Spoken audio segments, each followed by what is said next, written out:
Welcome back to a new episode. Knowing Entropia. Lelanders edition. Now, what am I doing today? Haven't really decided. I just logged in into Entropia. Kind of had a craving to play the game. Figured check, see if anyone's got any sweat circles going. Lo and behold, look how many people are here. Holy shit. Now, don't worry, I'm not going to do a whole episode of sweating. Just going to say hi to some people and get some shots of vodka poured.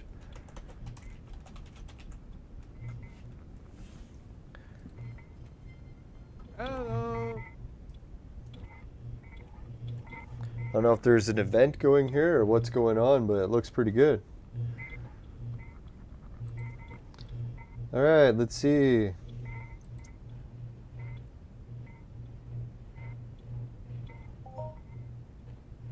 Oh, they're having a water race this month.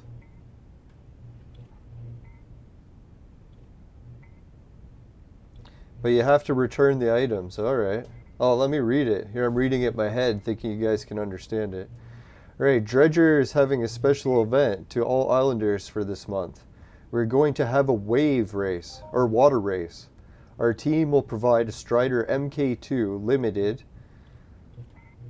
and 2 pet of oil to all the participants, but they need to return the items before the award ceremony. The winner of this contest will be awarded with 1 random land deed and 10 ped for second and third place. Land deed? What the fuck is that? Like a Calypso land deed? Or maybe they mean an Arcadia land deed? Or not, a Next Island deed. That could be it. Anyways, it says random, so maybe it is a choice between many different ones. So anyways, we have reports about dangerous storm drake around the sky very close next to the river, so be careful and take part of this adventure. Only in Next Island. Ticket price is $5 to enter, or 5 Project Entropia dollars.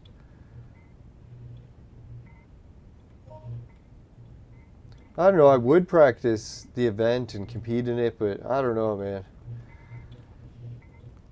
I think given my memory situation, well, I'd have to set my alarm for it.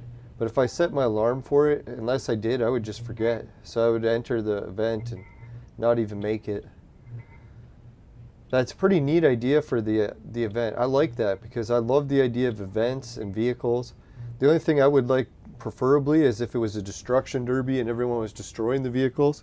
So that way we could get more vehicles destroyed and have more people having a need to buy new vehicles. Get the crafting sales up for vehicles. That'd be sweet.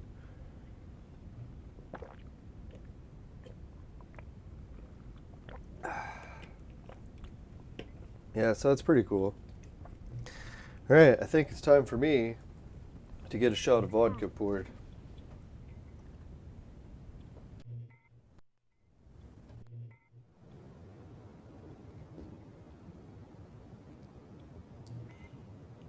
I want to get hammered. No, I'm just kidding. Now, if anyone's wondering about the show title, I did have a run-in with the cops today. It's pretty interesting. I got pulled over.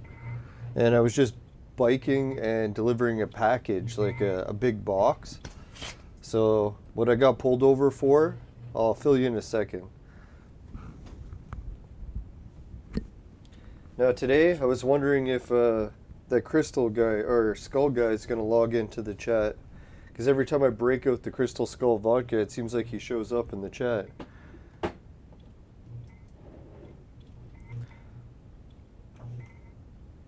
Now, thankfully I'm okay. The run-in with the cops wasn't that bad. Obviously because I'm still here. And no worse for wear. Other than shook up a little bit. It's weird, even though I wasn't getting in trouble, or I didn't get in trouble, I was still shooken up a little bit after. And it's probably because I had a headache before I started the bike ride, and it made it a little worse. But I love this vodka, and I took some Tylenol, so I figure I can take a shot or two. See if I can get a bit of a glow for the episode tonight. No, so what happened was, my brother had this food service thing going at his house.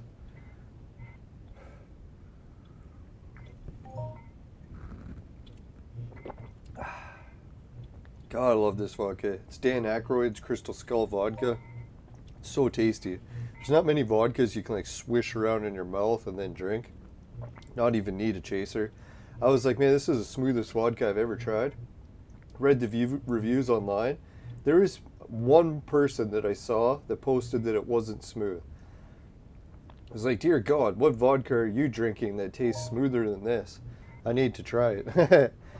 I don't know. This is like 90% smoother than any vodka I'd ever tried. So I was surprised that someone said they knew of a smoother vodka. But they never said what the smoother one was. They just said this one wasn't smooth. So I was like, what the fuck? So anyways, my brother ordered a food service, and it's a very strange food service. I'll get into the details more. So he's staying at his boyfriend's place in Toronto, and the food service got delivered to his other house, the one in our city. So he's like, hey, if you want to pick up the food service, it's on the porch and you can try it. I think what happens is they deliver a box to your house every day. Or not every day, I think, was it once a week or something? But anyways, it's supposed to be like a week's worth of food. So I was like, wow, that's kind of a neat food service, and we can pick it up and try it. That's awesome. So in hindsight, I brought a backpack and a big bag because I was like, hey, maybe there's going to be a lot of boxes here, right? Like, it's going to be heavy. I got to fucking carry a bunch. God, in hindsight, I should just open the box because go figure, inside the box was just these tiny bags. But anyways, yeah, so I get the box and, oh yeah, I showed up at his place and it was just getting delivered. So I didn't have any ID on me, so I was like, fuck, all I did was bring my phone. So instead of going to the delivery guy and saying, hi, can you give me the box? I didn't have my ID or anything. So I was just like, oh, I'll wait in the backyard till the delivery guy leaves.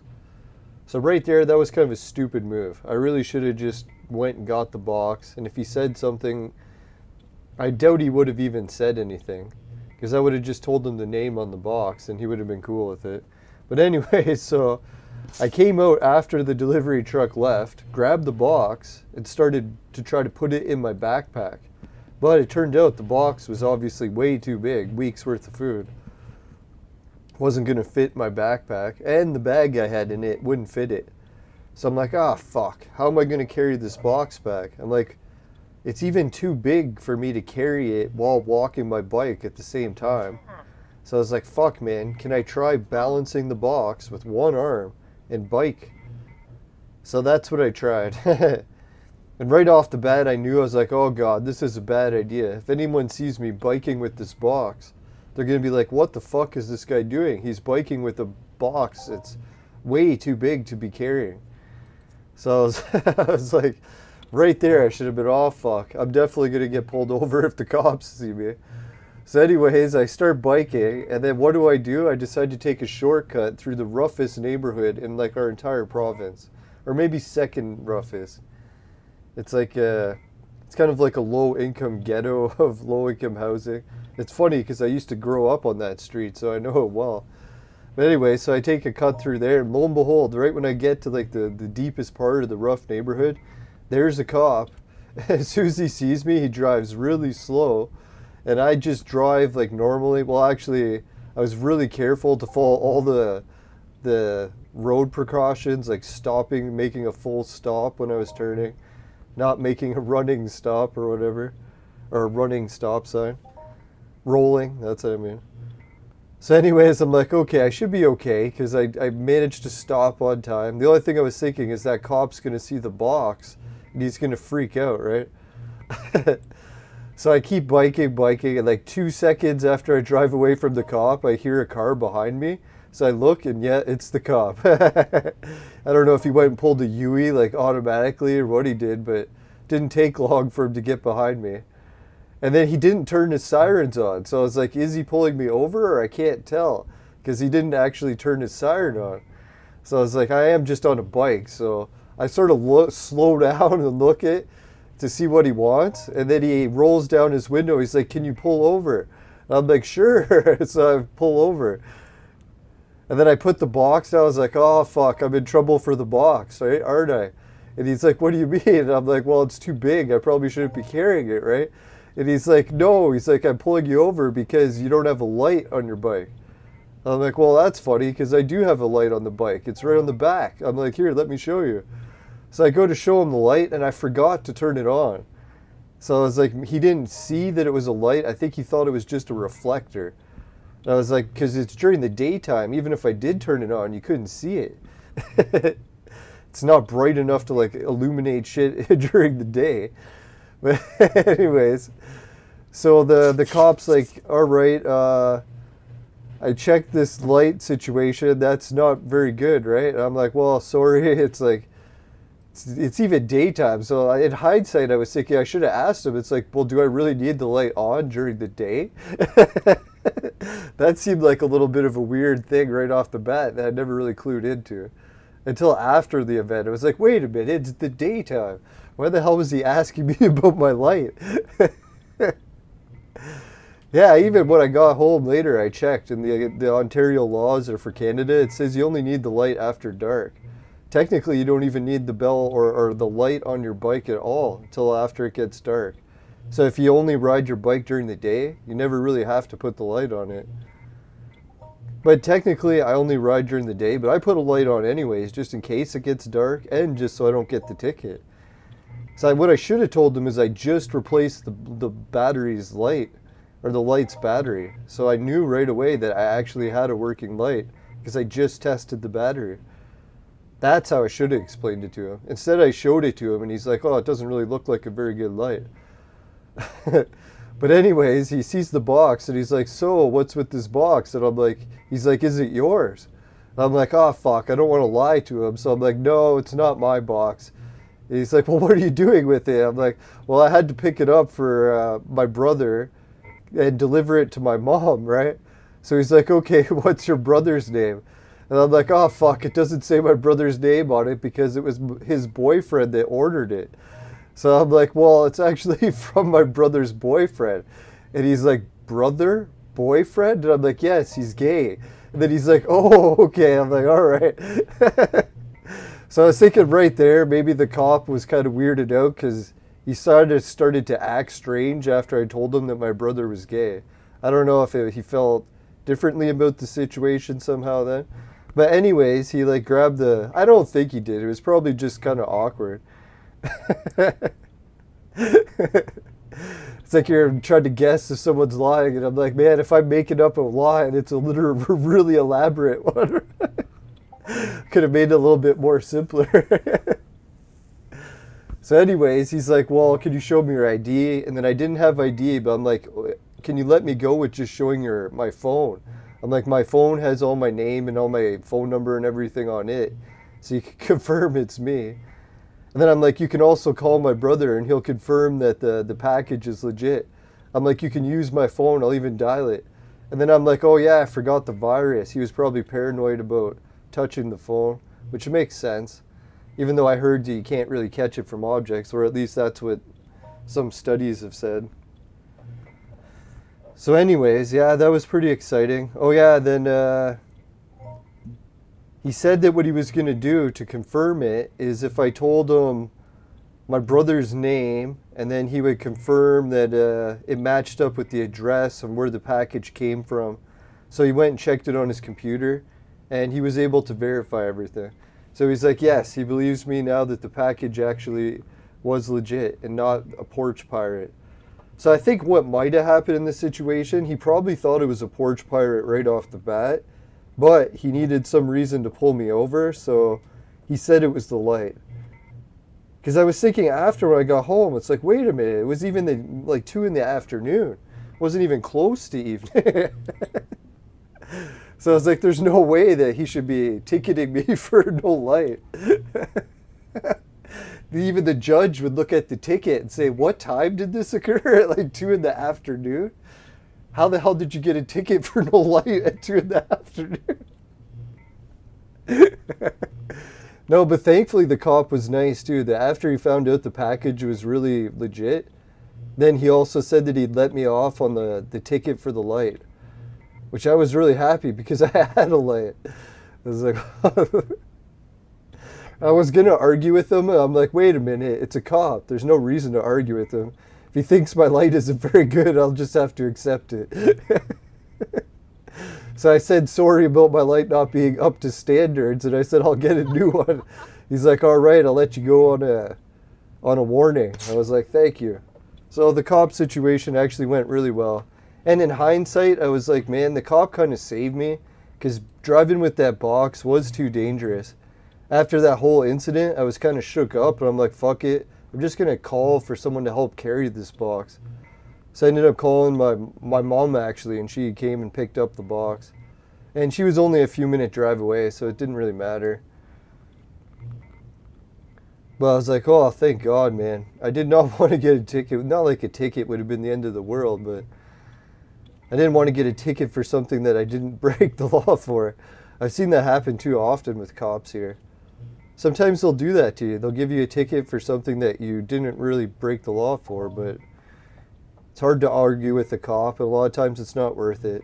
That's what I figured. The cop was probably stressed out with the whole world situation these days, and I wasn't going to give him a hard time.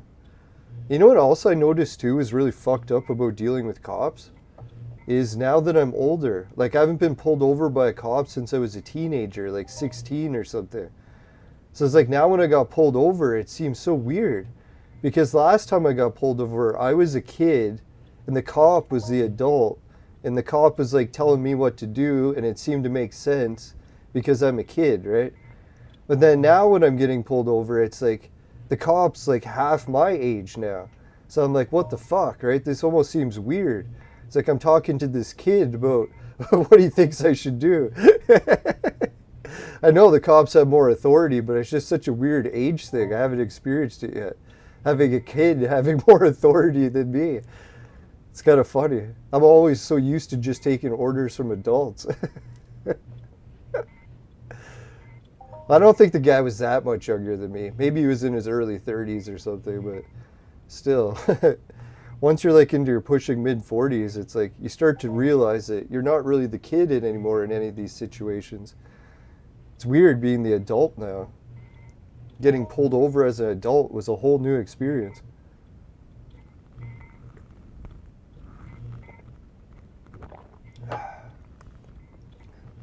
And the other thing that was obvious that he thought I was a porch pirate, it was I was wearing that, what is it, not the regular mask, but the neck scarf ones or whatever. So it basically looks like I'm wearing a bandana and I just robbed someone's porch.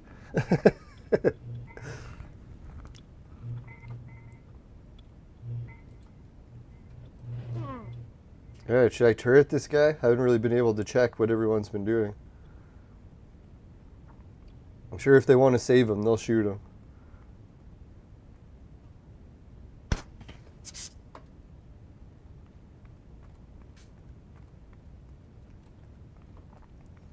Yeah, so that was pretty nice too. The cop even thanked me for pulling over right away nice. So I was like, yeah, maybe that was where he cut me a little slack.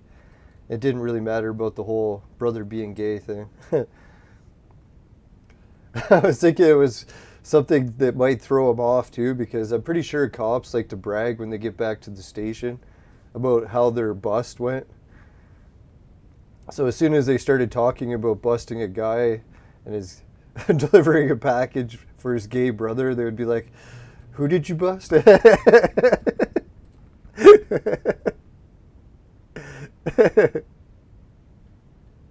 Like, this story's getting too weird, guys. Not that there's anything wrong with that.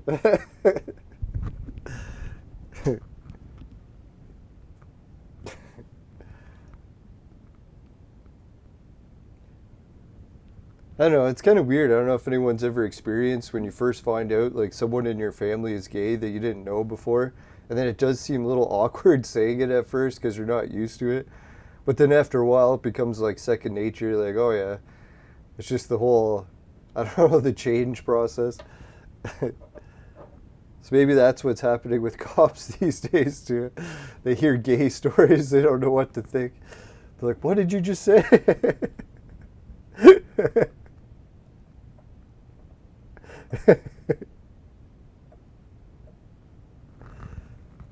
Yeah, it was nice to be back in the old neighborhood too. I got to stay there longer because the cops were asking me to stay. was like, all right, I like it here.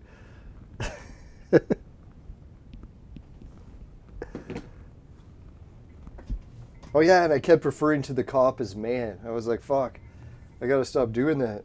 It's because he seems so young. I was like, hey man. And I'm like, oh yeah, your authority. I keep forgetting.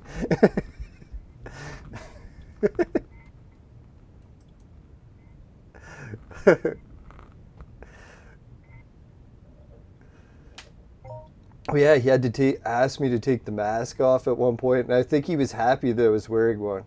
Even though it made me look like a criminal, is probably why he pulled me over. He's like, good job, at least you're wearing the mask. And I wasn't even really wearing the mask for the virus. I always wear neck scarves when I bike in the winter because it's too cold to breathe without it. So as soon as they actually added the mask law for that, I was like, all right, now I can wear the fucking neck scarf without people looking at me weird. Because before the whole mask law thing, everyone was always looking at you strange if you wore a neck scarf, even in the winter. And I fucking love neck scarves, so I was like, well, at least that's the one good thing that came out of this fucking virus.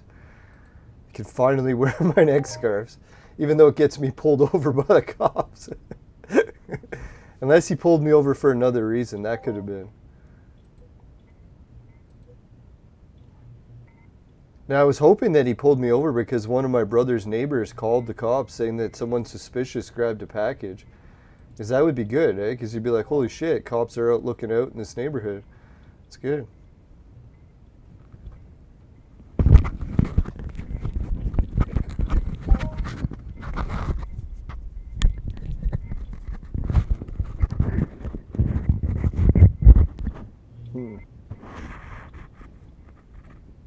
Alright, so some of my crafting materials arrived. I think we're going to have to go do a crafting session soon. See once we get some viewers. For at one viewer for now, not even sure if it's just me watching or someone else has joined. From what you can tell here, some Miluk has arrived. I believe I have some Arcane in storage. So we'll give a little bit of a vehicle crafting run. Tiny try. I figure I'm going to order some, whatchamacallit, Listerium. Hey, Pole Buddies Nerfic joined the chat. Pole Buddies Nerfic.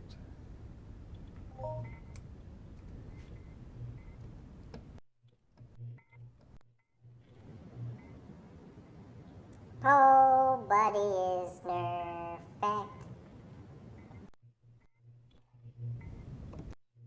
Original. Now the only thing about changing voices with this board, if you get the larger board, it has one button for each effect. But because I got a smaller version, it crams more effects onto each button. So you have to click the same button multiple times before it reaches the effect you want. So if you're looking for a board that has quick changes, you might want to get the bigger one. I'll probably get the bigger one, but I'm a little bit limited on space right now too. Now, if anyone's wondering, I'm expanding the green screen soon. I had the show going with 2 cameras, but it was too fucked up because I needed the couch out of the way. So I got to finish cleaning up some furniture in the other room. In order to do that, I got to move it up to the attic. And in order to move it up to the attic, I got to fucking find that camera in the attic so I don't bury it any deeper. I got to find it and then put the furniture or stuff in storage there. So it's a lot of processes, interconnecting parts. And I just got some more things that arrived in the mail today, which I have to go install tomorrow. And it's going to be a bit of a dangerous job because I have to go install some windscreens on a fence. And the fence is surrounded in syringes. Used syringes from attics. So it's going to be quite sketchy. I don't know if I'm probably just going to clean up the pile of syringes and be really careful with gloves. Maybe some thick work gloves. Now, I was going to clean this pile of syringes last year, but it looked really fresh. You can still see a lot of masks laying around on the ground. I didn't even realize the elastic on the mask is something that addicts can use to tie off. So these days, when you find a big pile of needles, it's usually accompanied by masks. Discarded. It's kind of sad, really. When you see your neighborhood turn to poverty from lockdowns, but what are you going to do? No, it was really scary too, as I was thinking about building my pool house right next to that fence. And then I was like, wait a minute, maybe that's not such a good plan. 'Cause there's giant piles of fucking needles everywhere. I don't know, I'll clean the pile of needles, put up the windscreens, and then we'll see. If it stays clean, then maybe I'll fucking consider rebuilding the pool house. Now, I was gonna go for a big elaborate pool house, but now I'm like, fuck it, man. If I can get a pool house that's even tiny as fuck, I still don't care. I just want one any size. Now, I was getting carried away with thinking about a big pool house because I wanted to stay in it year round. But I really don't think that's gonna happen now, so I might as well just fucking make a small one that I can use temporarily for guests to stay. Especially with the whole way the world situation is now. People aren't allowed inside. Well, if you got a little pool house in the back, then I'm pretty sure you can have guests over if they stay in their own house. I don't know how that works.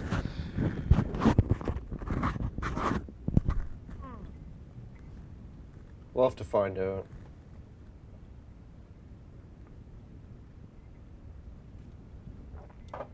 Now, I figure with my YouTube channel, a lot of times you meet a lot of people from around the world. So it'd be cool if I actually had a place for people to stay, too.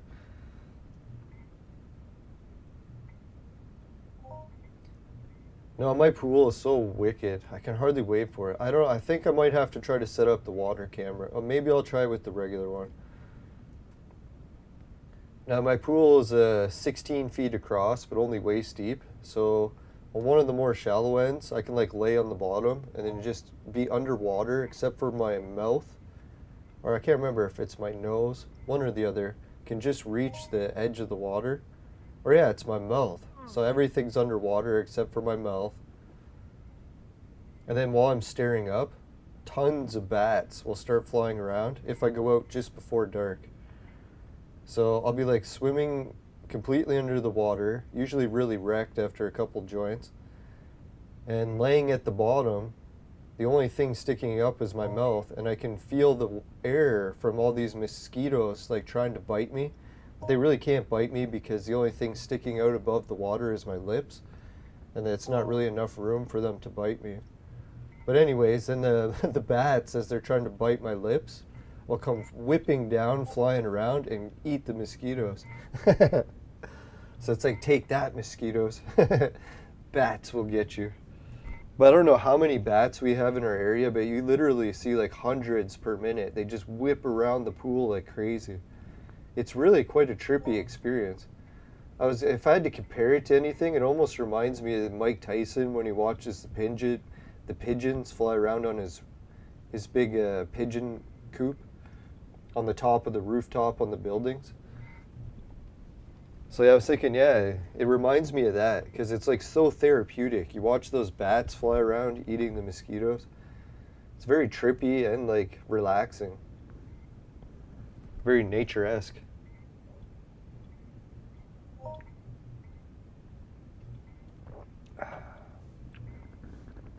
Another wild thing about my yard, I don't even realize that it's actually pretty unique. Not only do we have crap loads of bats, but we got shitloads of lightning bugs. You know those fireflies or whatever they call them? So sometimes people will be like, I've never seen a firefly. I'm like, you've never seen one? What the fuck? I always find that hilarious because my backyard's just full of them. And some people are like, oh, they're rare. I'm like, rare? Seems so weird. It's in my backyard, so I don't consider it rare. That's why I'm not trying to get too down the dumps. If the government makes Canada or Canadians stay inside or stay home for a whole nother year, at least I got a pretty decent place. Even though it's not my place, it's my family's place, but it's better than no place. Well, I do have another place of my own up north, which I got to pay my taxes for. Fuck. I was thinking of messaging the city and be like, hey guys, can you give us a discount on the tax this year? It's like we can't even use the property. Fucking lockdowns make it so I can't come up and visit it. So here I'm paying tax for a place I can't even go. That's what I found funny too when the government started telling landlords that they their tenants don't have to pay them rent anymore, and the landlords are not allowed to evict. I was like, well, what the fuck, man? It's starting to get to the point where the government's taking away your legal right or human right of land ownership. That's pretty fucked.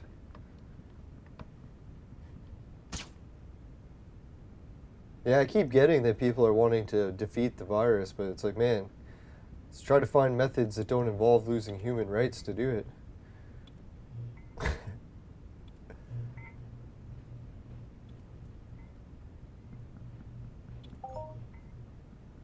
Man, looks like he's wedged in there. Soon they won't give us the sweat. Like, he's too wedged. Excuse me. Sorry, everyone. Hey, a viewer and a like. Thanks, everyone. Sorry for belching right when you got here. I swear it's the booze's fault. I have nothing to do with it.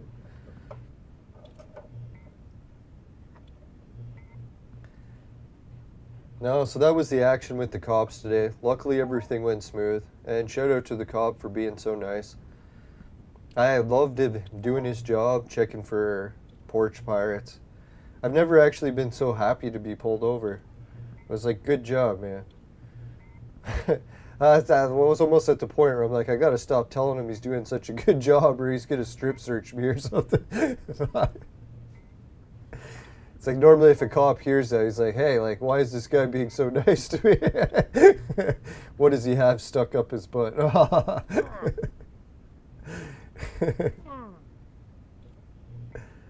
Jeez. No, so thank God, no. The police investigation did not include a strip search. Phew.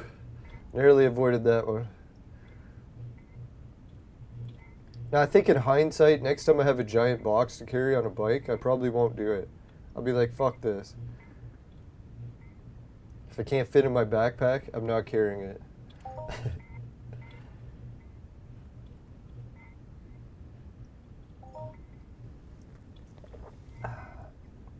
I don't know, yesterday I was watching some YouTube videos and I learned some historical facts about the Transformers that I had a feeling of, but I never really confirmed it, and I couldn't believe I learned about it last night. Because when I was a kid, our family used to get a lot of second-hand toys, like garage sale stuff or hand-me-downs from other kids' families and stuff, but anyways, a lot of these toys we were getting were like knockoff Transformers. And I was kind of surprised that when I finally got a real Transformer for my birthday one year from another kid's family, it was like the Transformer and the knockoff were so close. So I was like, wow, I always thought they were going to be a lot different from each other. I was kind of surprised how close they were. The build quality, the way they transformed, even the mold, it seemed very similar. Oh, fuck, man, I'm dying here. God damn it. Or God bless this mess. We need a weaker mob. No, so it turns out I was watching a documentary about how they invented the Transformers TV show, comic book, and toys. I never guessed. It turns out that Transformers is actually a knockoff. I was thinking that, because remember there was like another similar Transformer show, it was like GoBots or something like that. But anyways, it turns out that, yeah, Transformers was just another knockoff too of a different toy line from Japan. And they wanted to reuse the same molds and stuff. So they're like, hey, let's just start a new show. So they started it in North America, and boom, next thing you know, it was the next hottest toy selling line. So they did add a few new ones to it, but a lot of them were just repurposed. So I was like, what the hell? I didn't even know that. It was like Transformers were actually the knockoffs too. I always thought they were the original. But they became the official original as like the highest quality ones at one point. Yeah, and they were saying G.I. Joe to some degree too. That the same toys had just been shrunk a bit and then they were knockoffs from like some other show. So I was kind of surprised to learn all this 80s history about the toys that I used to collect when I was a kid. Some of my suspicions were correct. I was like, what the fuck, man? Something's fishy with these Transformers. There's more than meets the eye.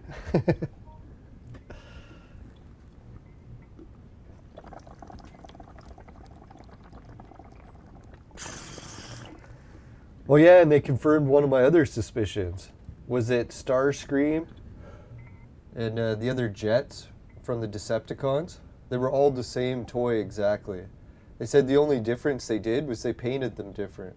So Starscream and the other jets, they were all the same. So really, if you had one, you had them all, unless you just wanted them in different painted colors. I kind of realized that too, because I could have swore I was playing with both at one point. I was like, man, these are really similar.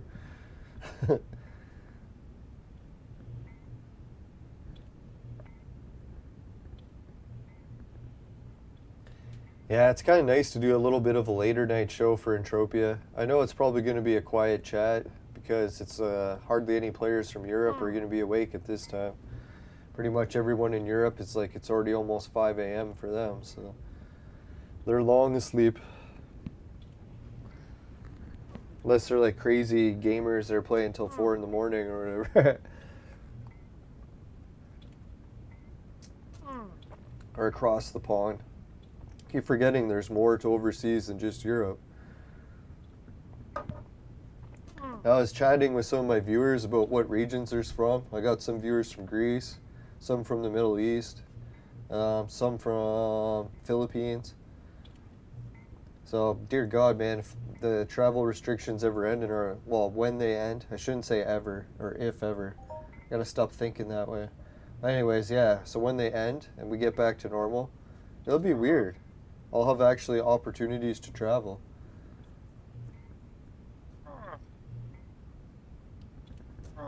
I think what I'm gonna do tonight, after the show's done recording, is I'm actually gonna go charge up my camera for tomorrow's film. Well, I'll check the temperature for tomorrow.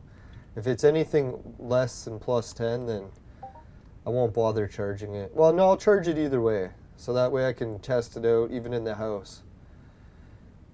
The vlogging series is coming, guys. Just you won't have to wait much longer. I know the vlogging series is probably going to suck, especially compared to a lot of the quality that I've been seeing lately. People are really stepping up the outdoor vlog game. But I'll do my best, and we'll see. Maybe we can refine it into something decent. And hell, I shouldn't be so critical of it, because I've already half-assed a few episodes, and I got people asking for more. So if I can even make them that good again, I shouldn't be that upset. Gotta stop trying to raise the bar so high. Be more realistic, man.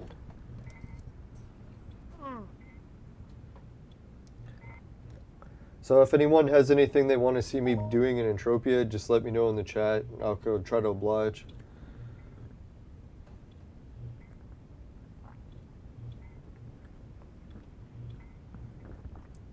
Now, if anyone's wondering, there was no anal probes after I got pulled over by the cops. Thank God. You know, that's how I was actually kind of wondering. I was like, oh, fuck. It's like, how intense is this search going to get?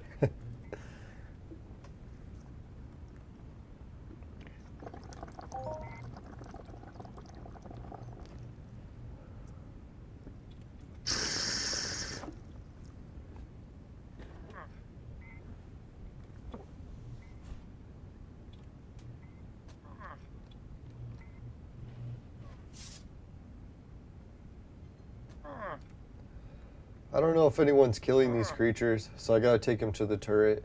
It's killing me, it's dry, it's dying.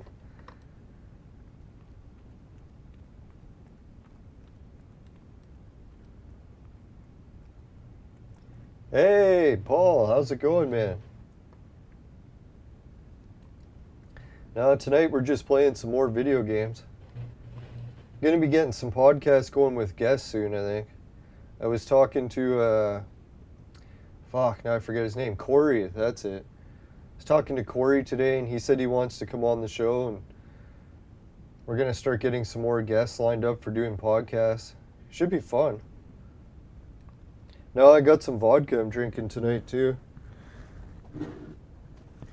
Crystal Skull vodka from Dan Aykroyd. Some pretty wild shit. It's nice and smooth. Yeah, so what's up with you? Playing guitar? And I was telling the show viewers, I was like, man, hopefully I can get some people to play guitar on the breaks when we get guests on. That'd be cool. No, I've had Peter Coyle on the show before, one of the extras from the show Vikings. He's got some wild pictures with the whole cast. Now, he likes to come on and talk about the druids and ancient mysteries and stuff, and I think he'd be up for having some guitar music during the breaks. That'd be awesome.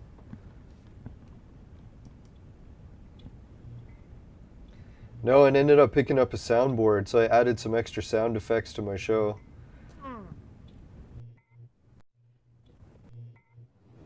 So now I can talk like a baby if I need it. You're gonna win, boy.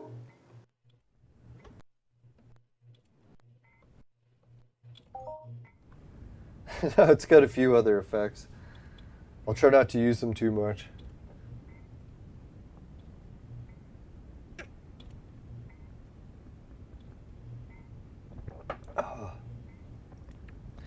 Yeah, I finally got a new computer. My old computer, well, it was a new computer like 4 years ago, but it fucking just couldn't stream shit properly. Every time it would just like lag out, the processor would give out, so I was like, fuck it, man, I gotta try a better computer. And I don't know, I don't want to jinx it, but so far the computer's working. It broke on me once, I had to get it sent back for repairs. I think if I touch it in the slightest way, it's gonna break again. So I'm like, fuck, man, I better not touch this computer too much. Now, they said last time the thermal paste got loose or something, so I was like, fuck, man. I'm definitely not up to replacing thermal paste. I think that's a little bit beyond my pay grade. I don't know, I've talked to some people and they said replacing thermal paste isn't too bad, but I'm pretty sure with this computer it's a relatively major job. I had to get it sent back in order for them to do it. So I'm fucking praying it doesn't break again. Well, not praying, but pretty close. Hey, Jade, welcome back. Hey, thanks for checking out the stream. Yeah, yours has duct tape and a broken screen. I figured, yeah, as long as it works, though, right? No, I couldn't believe it. Just my luck. I bought a used computer off of eBay, and it came out of the box broken. I don't know if it broke during the shipping or what it was, but that thermal paste came loose somehow.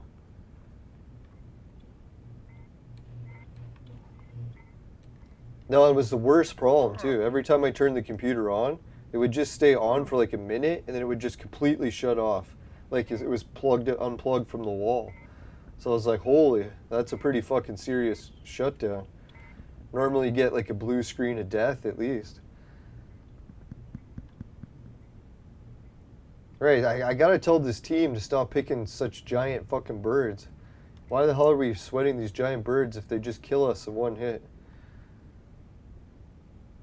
Fuck, I've got like a lot of good rings for extra stats and everything, so I don't know what the fuck. Why do I keep dying? Yeah, you know what I was thinking? It was actually at Ill's Graphics place. It was the first place I ever played the Sega Genesis.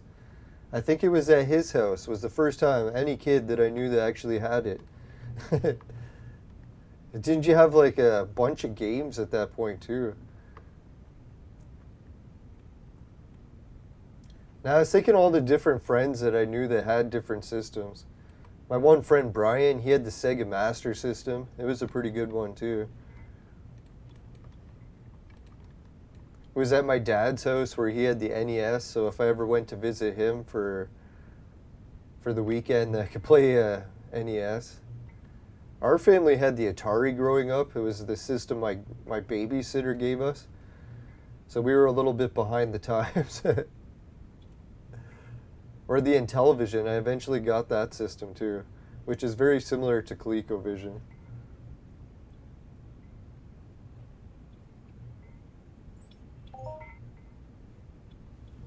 Yeah, I'm just gonna pick up some sweat here for now, till the team dies, and then I'm gonna go and probably do some crafting.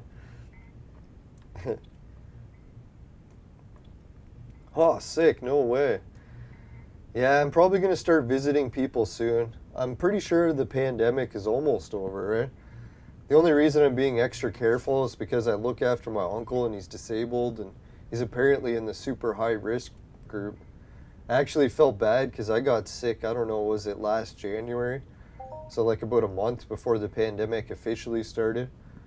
And yeah, I went to Toronto on the subways and I got really sick. And then when I came back, my uncle got really sick and he really hasn't recovered. He's still in bad shape.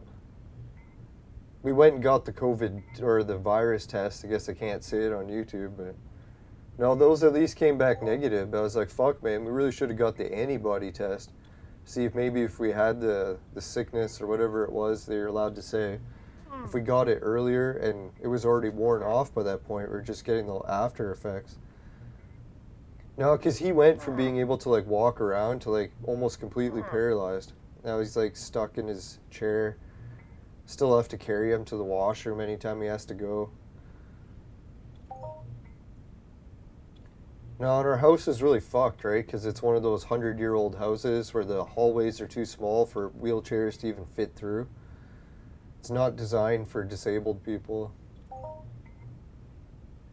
I know a lot of people are saying, well, just get your uncle to use a wheelchair, but he can't even get up. So it's like I really have to lift him even to get out of bed. So if you're already lifting him, you might as well take him to the washroom at that point.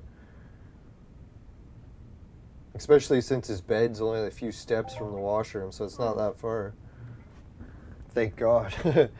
If it was any further, I'd be in trouble.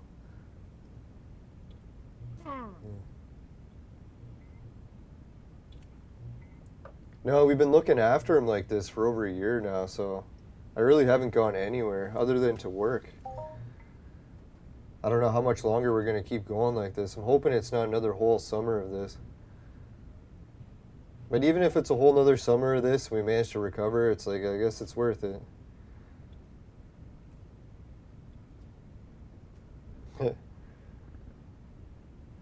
Yeah, Dean saying he used to play this game till he ran out of money. The trick with this game in Entropia is to try to build a base of different things you like to do in the game that are free.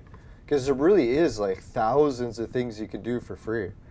And then just try to balance those with the ones that you pay money to like splurge on. So that way if you're not splurging, then you can still be playing the game for free. So I think that's where Entropia doesn't focus enough, or the company. They should emphasize more of the stuff. Actually, that's what the guy in this planet is doing. He made a contest where you could win really good items, like worth thousands of dollars probably. And you can win these items by making videos on his planet. But what he said is don't just make videos like going on spending sprees and getting globals, because that's not what he's trying to promote. He said he wants to promote more of the activities on the planet that you don't have to waste money to do. Which I was kind of surprised, because usually a planet partner, you'd think they want people to come to their planet and just blow lots of cash, because they get a cut of it, right? So, I don't know, it's a weird situation, but that's what I think the game realizes to a point too. They really don't want players to just come in and blow all their cash and quit, because there's so much stuff you can do for free. They prefer if you just play a little bit, and then deposit a tiny bit each month, and actually not just quit the game. Because if people rage quit the game, it's not really profitable for them. Maybe short term, but long term, they want you to get hooked. Like lately, I've almost started to get hooked in this game because I've profited maybe the last 4 or 5 episodes in a row, which is really rare. Normally I only profit like maybe 1 every 40 episodes. So I don't know how we got this streak going. It's kind of weird.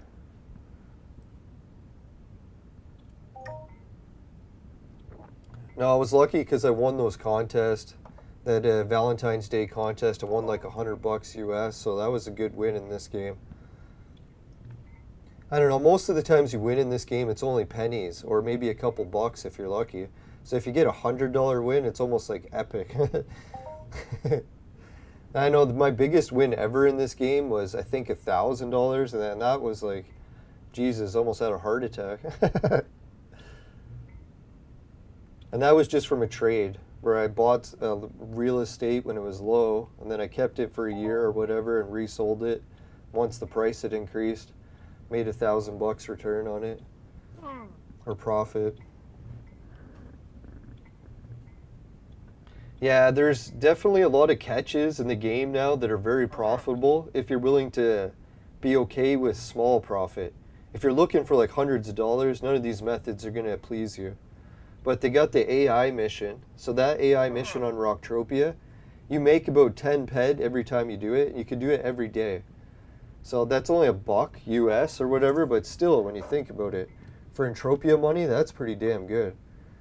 Like, normally you're winning pennies. So if you won $1, that's fucking like 100 pennies, right? But if you get sick of the AI mission, there's definitely the oil rigs, and then not just the oil rigs on Calypso, but there's what, like 3 rigs on Rocktropia. There's, what is it, the Siren rig. Siren rig was actually paying out really good. I was surprised. Like the one day I made over 20 ped there, just in one day. So I was like, what the fuck, right? Project Entropia dollar, if anyone's wondering what ped stands for. I know they should really make a better acronym for that. Especially on the internet. People are like, what the fuck are you talking about, peds? It's not good.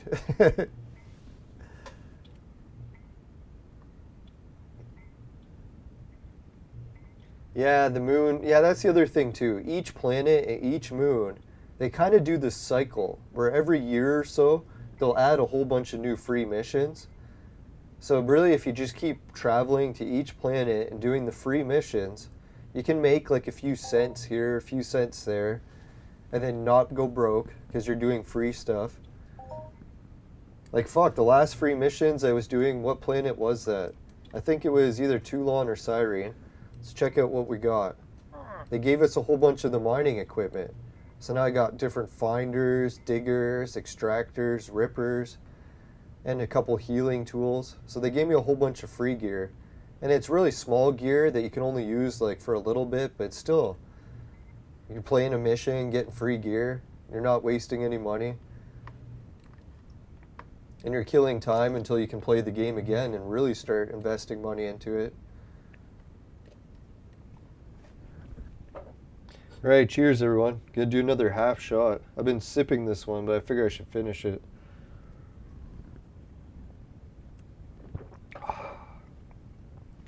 Now I was worried my headache would come back, but so far so good. And that's what I like about this Dan Aykroyd vodka. It tends to agree with me a little bit better. What did he call it? He said it was diamond filtered. I was like, diamond filtered? What the fuck? But whatever he filters it with, it seems to work. Made in St. John's, Newfoundland, Canada. The Crystal Skull.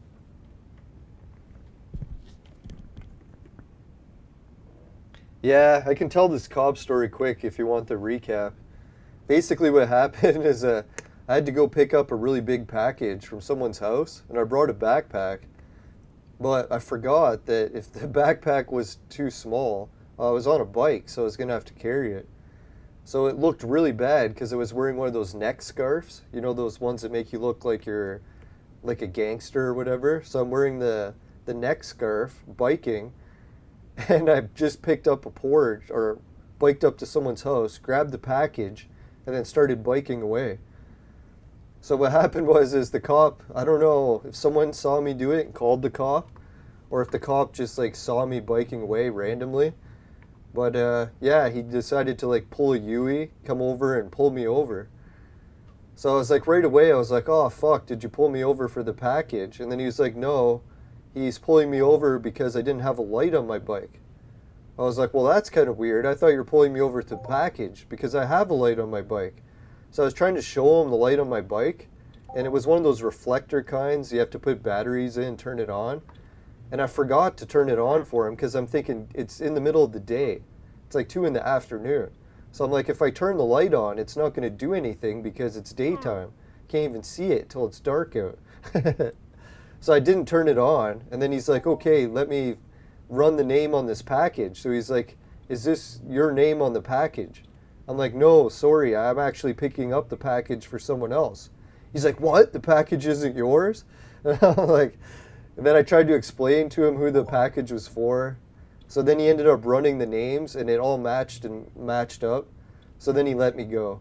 But he said he was going to give me a ticket for the light, but he was being nice, and he let me go with a warning. So I was going to argue with him. I was like, hey, I do have a light. But then I was like, well, fuck, if he's giving me a warning already, there's no point arguing this. So I just said, okay, I'll get a better light for next time. I was like, phew, that was close. And no, my heart rate monitor on my watch started to beep. So I was like, oh, fuck. I'm starting to peak heart-wise. Now, it was quite a rush. I hadn't been pulled over since I was a teenager. I think the only thing that gave me a little bit less of a worry was the cop was kind of like a midget. So I was almost like double his size, and he was almost in his like late 20s, early 30s. So he wasn't actually really that intimidating unless he was going to take out his weapons to beat me. So I was like, oh, phew. And he didn't call for backup either, so we were okay.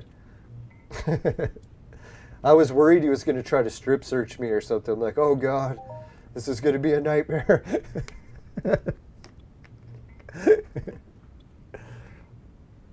Yeah, that's what I was thinking afterwards when I got home. I was like, wait a minute. He's going to give me a ticket for a light. But there's no way that ticket would hold up in court. Because the judge would look at it and be like, what the fuck? The ticket was at 2 in the afternoon? He's like, it's not even illegal to drive during the day without a light. So I was like, I think the cop was really just saying that because he needed an excuse to run the name on the package. And I actually wasn't that pissed. Because I was like, man, he's helping out my brother's neighborhood by making sure if anyone just grabbing packages gets pulled over. So I was like, actually, I was actually kind of happy. The only problem I realized after is I kept referring to him as man because I kept forgetting that like he was an authority figure.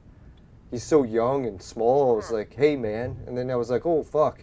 I should be probably calling him sir or something instead of man. I was like, thanks, man. I appreciate it. No, the funniest part, I was actually going to put my GoPro on and tape the trip, so I almost taped getting pulled over. That would have been funny.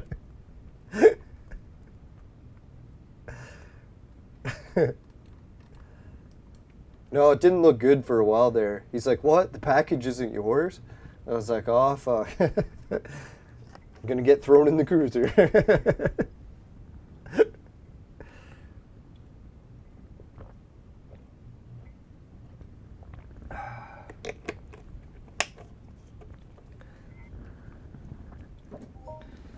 That's one thing I like about wearing those neck scarves, is they really warm up the air when you're trying to bike outside in the winter. But it does kind of make you look like a criminal. Even with the pandemic and everything, it really did look like I had just robbed someone's porch. Like if I was a cop, I would have pulled me over too. I was even thinking about that after. I was like, oh, that was so stupid. Pull up to someone's house in a ski mask and grab the package. Or a neck scarf. It's pretty much a ski mask.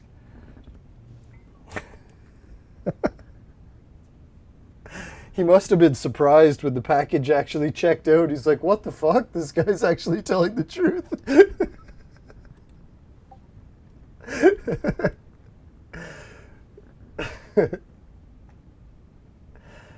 Yeah, that must have been a shocker. Because if I was guessing, I would have probably guessed 90%.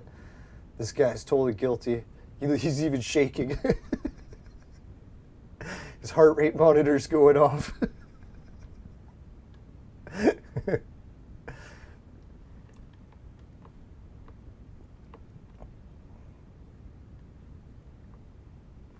No, it was pretty awkward too when he pulled me over. He blocked the street with his cruiser. And there was a not a dump truck, a garbage truck.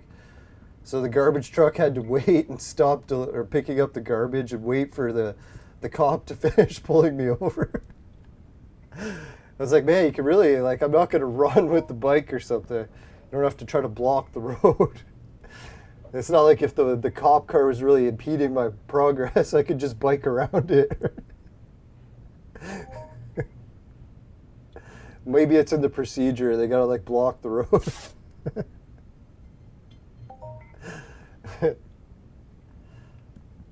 Now even some of the neighbors came out and they were like, "Oh, what's going on? Someone getting busted stealing a package."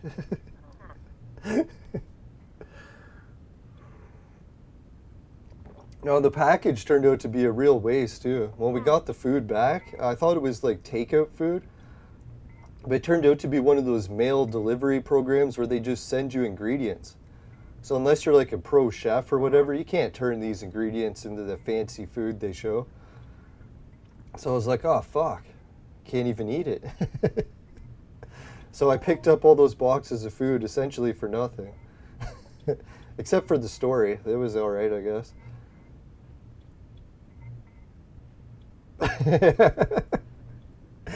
Yeah, I felt bad for the cop because I didn't realize at one point he was standing on the road and I was standing on the curb. So it was almost like I was an extra foot taller. So it was like waist high.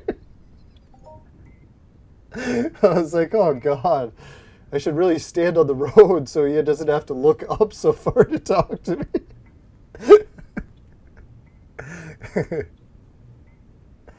No, he must have been at least 5'5" or something. I'm 6'2", so it makes a lot when you stand on a curb too.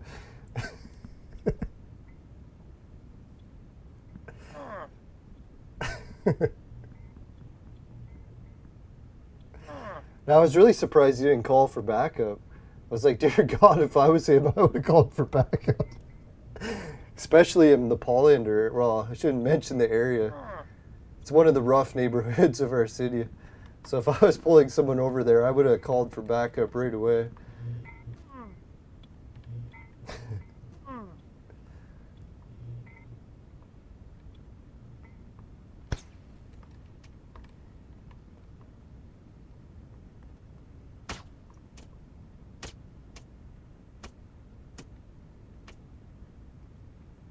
Ah, sorry. I didn't know he wanted to shoot the creature. I don't know, when the creature is killing me, I just kind of run.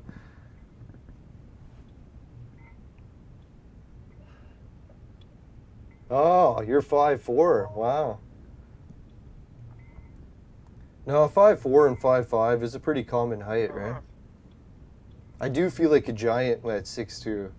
When I go to a convention or something, it's ridiculous. I know my one friend Kyle from Toronto, he actually went to the same elementary school too. He's like 6'5" or 6'6" or something. So what happens is I'll go to a giant concert or like a giant convention and there'll be like thousands of people there. And then I'll look around and then I'll see Kyle because he'll be the only other person that's head sticking out above the crowd of people. We're like, hey, Kyle. It's pretty funny. He's like, hey, Leland, how's it going? Now, I ran into him at Fan Expo, I think like that, and at Center in the Square one time. I seen him because like it's probably like 500 people jammed into one room. And then if there's one other tall person, like you're the only other person that you can see them face to face.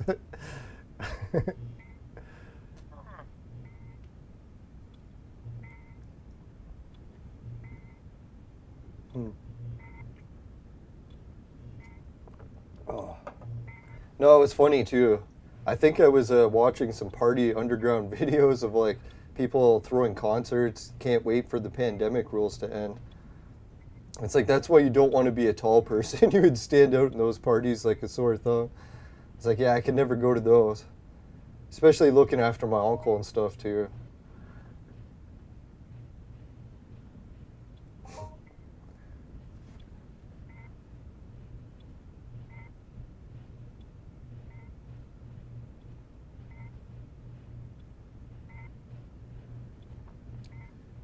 Yeah, I can't believe that we got another week started already.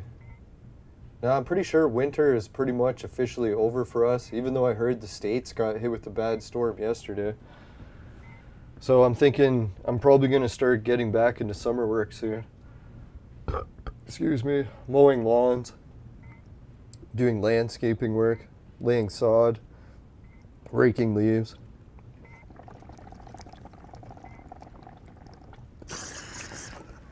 I'll be getting like 8 hours of work, but I'm gonna try to rig it so that I can get my lunch break at home so that I can still take my uncle to the washroom so he doesn't have to go a full 8 hours waiting. Yeah, I'd like to take credit and say that I wanted to look after my uncle right off the bat, but it's pretty much the whole world situation. Like all the extra government workers and PSW stuff, they couldn't even do it, and they couldn't even take him for a while. So we really had nowhere to go with him. And then we almost gave up looking after him because it was getting so tough and no one knew how to do it. Well, I think my mom did a bit because she had been a PSW before, but still, it's a lot when someone can't even move.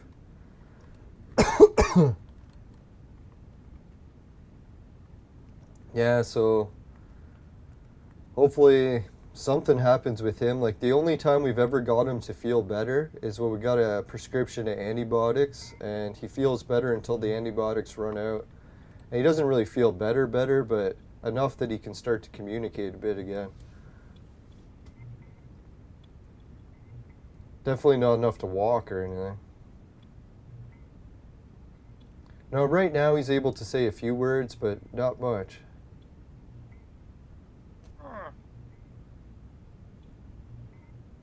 No, so that'll be good if I can at least work 4 hours and then get a break and then finish, or maybe 3 hours and 4 half-hour break. We'll see how it goes.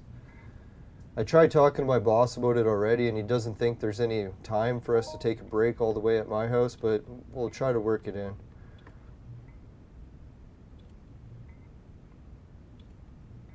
No, because I really need to get back to work. I was off for 2 years with my concussion. The government barely paid me for like a half of the year, so I'm like way behind in bills. Well, I didn't get too bad behind in bills because luckily I had some savings, but pretty much disintegrated my savings. Now I was getting to the point where I almost had a down payment for a house, and then I had the accident. I was like, oh fuck. Pretty bad timing. But who knows? You never know in life. You could have got the house and it had to burn down, and you never know, right? It's like people missed their flight on 9/11. Sometimes a disaster isn't as bad as it seems. Something worse could have just happened.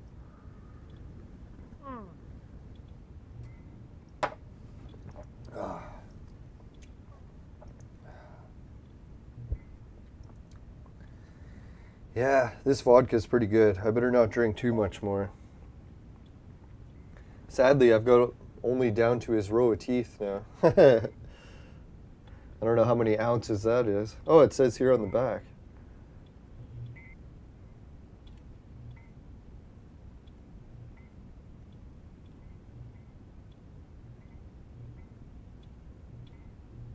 At least I thought it said.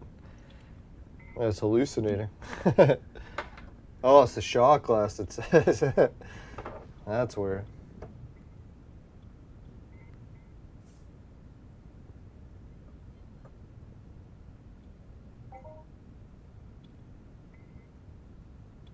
No, so after like a few months of having no choice but to look after my uncle, surprisingly we learned how to do it pretty good.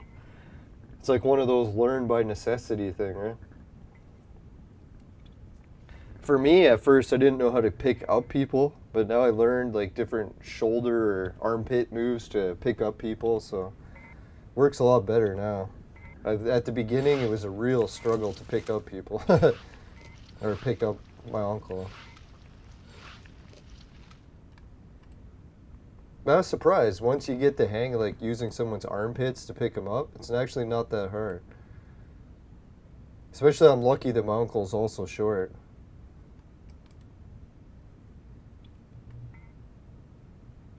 And he isn't completely immobile, so I'd say for a lot of parts he actually tries to stand. Where at the beginning he was fighting standing a lot. So that's what's helping a lot lately too. I think at the beginning he was like really upset about the whole situation, he just wanted to give up. But now he realizes we're just going to fight him and make him go to the washroom at least once or twice a day, so I shouldn't force him to do it, but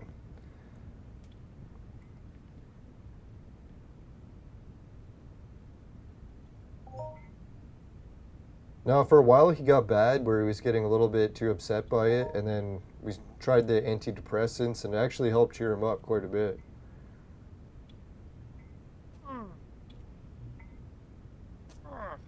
So that's always kind of funny. I was always really against antidepressants until it got to like no choice. And it was like at that point, it was like it actually did have a positive effect as far as we could tell.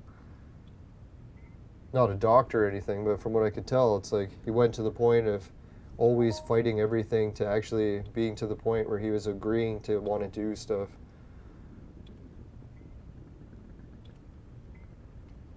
Hey, Adriano Vico.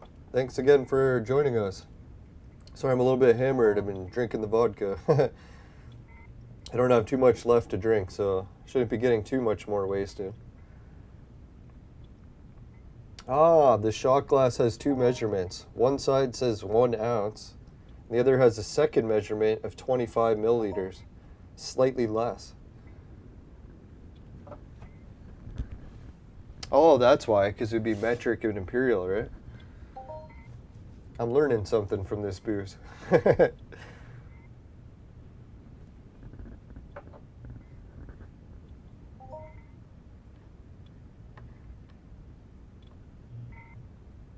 What's the Crystal Skull vodka called? Oh, I just gave it away.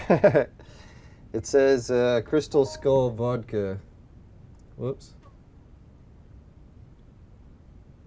Yeah, it actually showed it, eh? It says it's 750 milliliters, product of Canada, 40% vodka, product by Gobeville Incorporated in St. John's, Newfoundland, Canada. It's actually Dan Aykroyd's company, as far as I know. He calls it his company. I was surprised it didn't have a different name. And then the only other sticker is the kosher symbol. It's got the U. If anyone's wondering what kosher is, it's a little religious tax. So, I don't know, it's weird, that we pay religious tax for products even like vodka.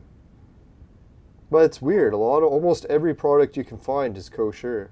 And the tax is included, so you don't have to worry about it. It's not like we actually pay it. Or maybe we do. They probably, the producer of the product's like, hey, let's raise the price a little. Got to pay for that kosher tax. But then you mean it's healthy to eat in the Bible or whatever, right? It's been blessed.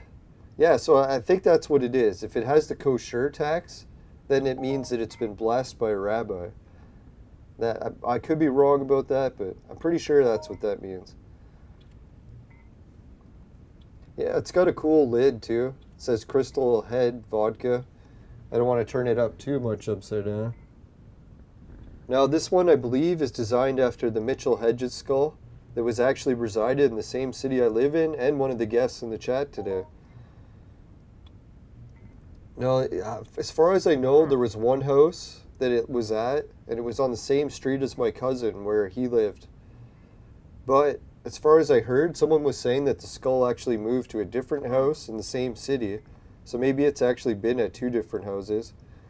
And it stayed in our city until the lady taking care of it died. And the skull was supposedly able to telepathically communicate with her since she was a kid. And it told her that it would keep her alive until she was 100 in a deal as long as she protected the skull. So she protected the skull and she died on her 100th birthday. So that's kind of fucked up coincidence, but who knows? Yeah, just living to 100 years old, that was kind of weird too, right? Just to like fulfill the legend, to say that you could live to 100 and then to die on your birthday, that'd be so fucked.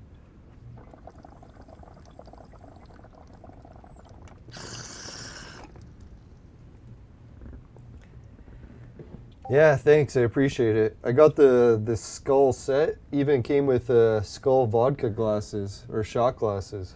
You can put any drink, obviously. Now, I was surprised. Like Dan Aykroyd was on Joe Rogan's show bragging about how much he loved this Crystal Skull vodka he makes. And I didn't believe him because I was like, oh, you're probably just trying to sell a fancy skull bottle. But when I tried the vodka, I was like, holy fuck. He talks about it being filtered and being smooth. It is the smoothest I've ever tried. I don't know, I did read in reviews where some lady was bitching and saying it wasn't smooth enough for her, and she actually tried smoother, but she didn't say what she found that was smoother. So I kind of think she was lying, unless she really did find something smoother. But so far, this is the smoothest vodka I've ever tried. Now, I haven't tried every vodka, obviously. I've probably maybe tried 10, 20 vodkas. I was drinking Bentley vodka from the States like a couple months ago. That shit was like, tasted like rubbing alcohol. It was brutal. Not that I've ever drank rubbing alcohol, but it just tasted like it smells.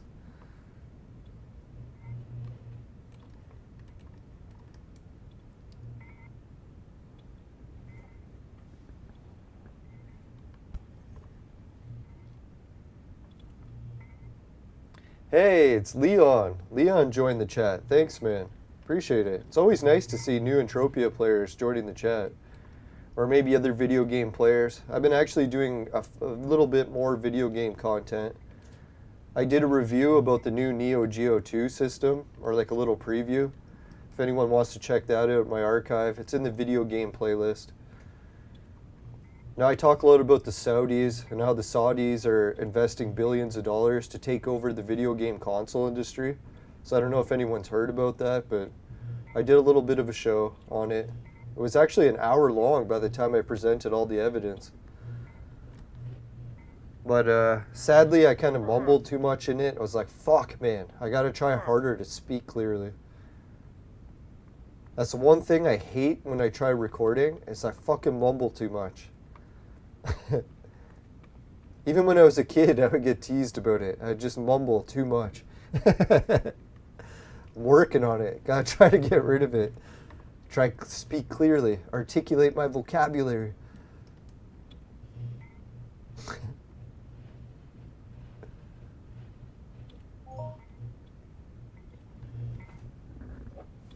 Now, the one thing I was thinking, I was kind of ashamed that I speak English. Because I notice when I try speaking other languages, I'm able to pronounce them without mumbling as much. Maybe it's something to do with English. It just sounds like mumbling.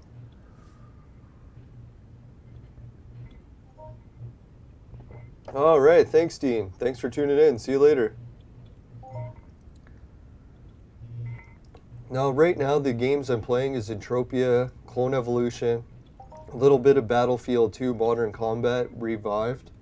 I don't know if anyone heard, but there's a fan project where they revived the game. Last time I tried to stream that game, my computer couldn't handle it, but I got a new computer since then, so I might try to restream another episode.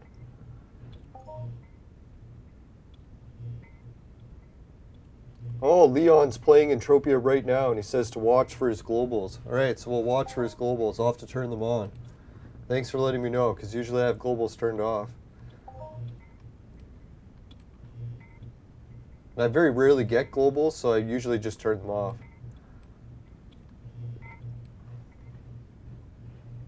It's kind of a tease, watching everyone else get what you can't get. Now, thanks again to all the players that have been helping shop at my shops. I know I got to swing by my shop in Rocktropia and restock it. I fucking forgot to do that. I was supposed to do that last episode. So I don't know, if anyone wants to see space travel in the game, I could wrap up the episode by checking out space. What are we? Holy fuck, we're already at an hour 20? Dear God. It's when you start drinking booze and playing, right? Time flies. I thought we were at like half an hour. Dear God. Triple the time has passed. Yeah, congrats on the globals. Hey, if you ever want to join the show, come on Skype and we can join you and watch some globals in real time. That'd be sick. I could try to meet up whatever planet you're on. And I could heal you if you need it, but I know most players are beyond even needing healers. I used to heal for one of my friends in the game, but sadly he passed last May. I was thinking about telling his family soon. Tell him that he has an account and they can probably recover some money back and they shouldn't just leave it expire. Holy shit, you got a laptop that you run everything on. Yeah, that might overheat. No, I guess gaming laptops are getting pretty good, but I think even Entropia is managing to push games to their limit, right? I don't know, if you don't even want to use Skype and you just want to use whatever TeamSpeak or whatever audio chat, you can do too. Like really, I can stream all the recording part of the video with my setup because we'll just need one screen on the screen at a time. And then I can just add you as an extra in the window. Heck, even if you want to stream yourself from your cell phone, at that point you probably could too. A lot of my guests that I used to have on my podcast, they would just stream by hooking up their cell phone to a power cord and then streaming everything from that, even running Skype on it. I was like, wow, I didn't think cell phones could run Skype, but apparently they can.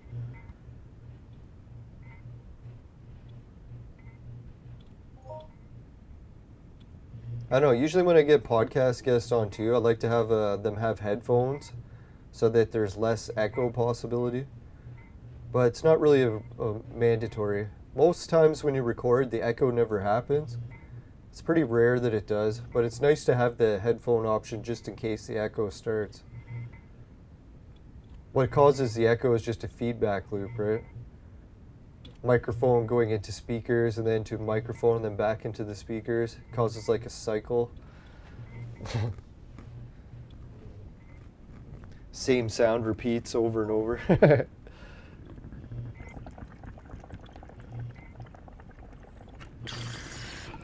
Now, if anyone's wondering when I'm vaping, I got some Ghost Train Haze. One of the better batches of it, finally.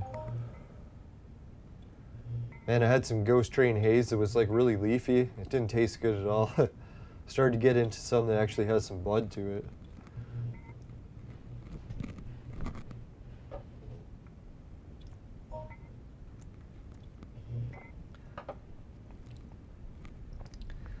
Huh. Yeah, so in order to join the stream with your channel at the same, or your show at the same time, or wait. Yeah, I guess what you could do, you wouldn't even have to broadcast as long as you had Skype open and then use Skype with a share screen so that you could share your screen through Skype. And then once you have that shared, then I could add your screen to this stream. Or if you want, I can just follow you.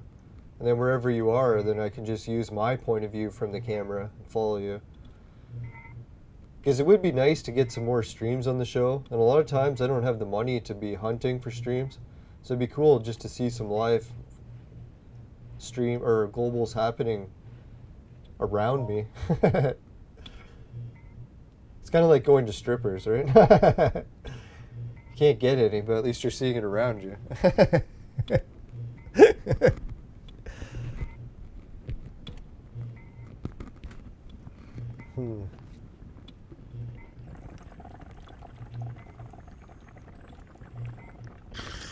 Ah, Boreas. I usually call it boring ass. No, one of my friends used to play the game named Shire, and we sweated a lot at Boreas. Or Boreas, or whatever it's called. What we would usually do is start at the regular sweat team, like the circle near the teleporter where everyone's jam-packed. And then from there, we would head out to a place called Shire Hill. I think Shire even translates to hill, but I could be wrong. But anyways, we would go to that place and we would make a separate team. So when we were sweating, after the creature was dry, we would hunt it and make it a swunt team. Combining hunting with sweating, swunting. And we got so many globals, we were getting like at least a global every night. And it was quite the addiction because what we would do is we made a rule that the team captain, if they got any big loot during that team, the team captain would take the item from whatever player looted it, buy it from the team, and then with whatever markup that the person got, plus the TT value, would get split between the whole team evenly. And it didn't matter who shot what or what, as long as you shot. So your name had to be in the chat. So how it worked is I would usually sweat with like one of the lowest guns, like a really weak trade terminal gun. And my ammo of like one buck or one Project Entropia dollar would last the whole night. And yet I was still getting chances to split globals. So it was actually pretty addictive. I really didn't need any money to do it because the amount of sweat I was collecting was even covering back the ammo that I was using. Seeing that the gun was so small and weak, and we had a whole team of people, we were just shooting those creatures at Boreas. So yeah, I spent years at Boreas. That place was really fun. Sadly, Shire quit playing the game, and after she quit playing, I don't think as many people met up there. If anyone knows Shire, get her to start playing the game again. I think she had kids or something, and then it was all over from there. Damn children. Ruined everything. Those damn kids. No!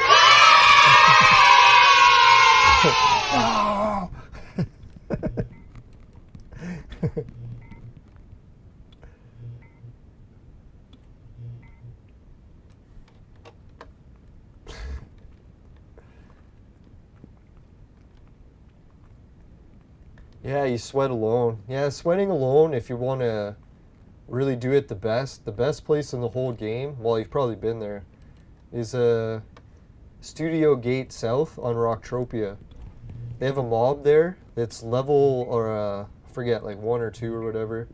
But whatever level it is, it has 300 hit points. And if you're wearing a ring, you can solo sweat it. So like you'll get 300 sweat per mob, and you can solo sweat it. So dear God, when you're solo sweating there, it's like you only have to sweat basically 3.5 creatures and you're already at K sweat. I don't know, sometimes I'll sweat the whole day there and I'll get close to 10K just in one day. I know it's hard to believe, but that's like a whole day of sweating. I mean like close to 20 hours or whatever. And it looks like this sweat team is all complete except for me, so we'll be heading out to do some crafting soon. Hopefully I got enough sweat that we can actually use it for the crafting. Holy fuck, you haven't been to Rocktropia yet? Well, if you're into solo sweating, you'll fucking love Rocktropia.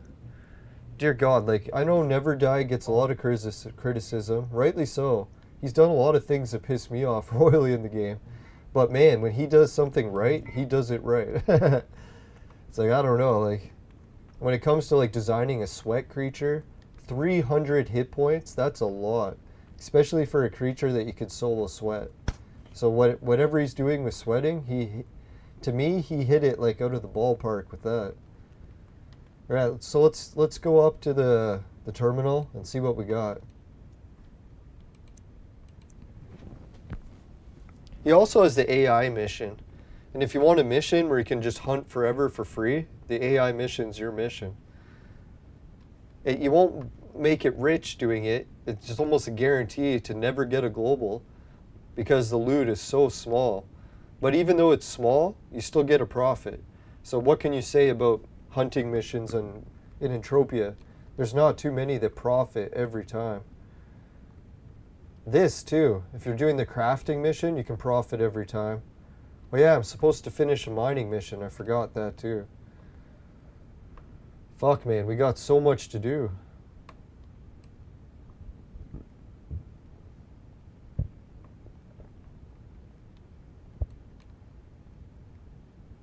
Hey, here's Chuddy and Loafington. Yeah, Loafington just came from the sweating area. Say hi to him. Hello. Ah, he's gone. Yeah, sweating curbs is a pretty good sweat. I don't mind curbs. Definitely doesn't top the hater on Rocktropia, but damn close. Yeah, Rocktropia, man, sweating there is like unreal. That's the one thing I don't like about it though. Well, I shouldn't say it's solo sweating all the time. There is some sweating groups there, but if you want to rank sweat groups, Rocktropia is probably last place. There's hardly any sweat groups. It's probably because it's so easy to sweat solo there that no one bothers forming groups. Because, like, why the hell would you form a group if you can sweat 300 from a creature solo? There's no point in getting into a big group.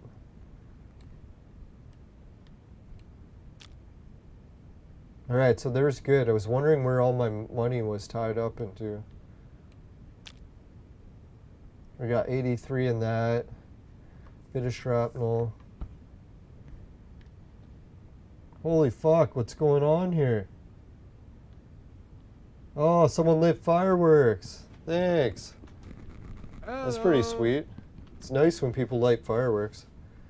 Especially indoors, right? Now, I shouldn't joke about that. My brother used to get carried away lighting fireworks, and he burnt someone pretty bad sometimes. Burnt their clothes, their skin. Wasn't good. Now, when you're a kid or younger, you kind of get carried away. I'll try to blame it on that, but I think he would still do it today if you let him.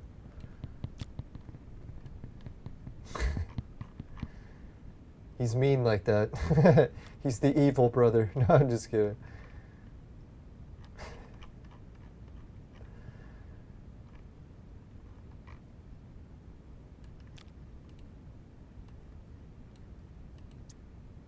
All right, let's check oil.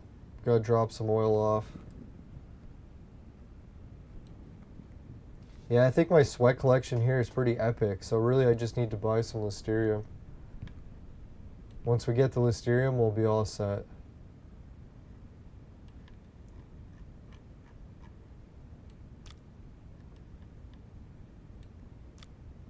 Now, I've been mining lots of materials here because the mining mission actually returns a pretty good profit too, if you can sell your blueprints. If you can't sell your blueprints, then you'll probably lose. Who am I kidding? You'll lose.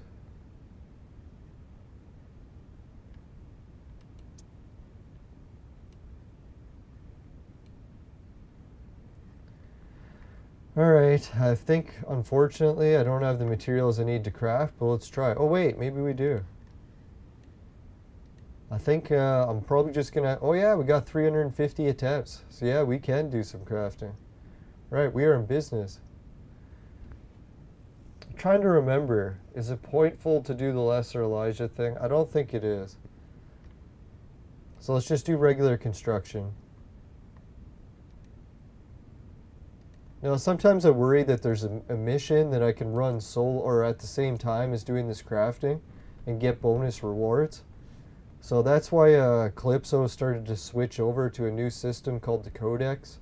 So no matter what things you do, if it unlocks one of the missions, they'll just give you the reward no matter what, even if you went and found the mission broker or not. I don't know if that's true for crafting. Maybe it's just hunting, but it'd be sweet if it was crafting too.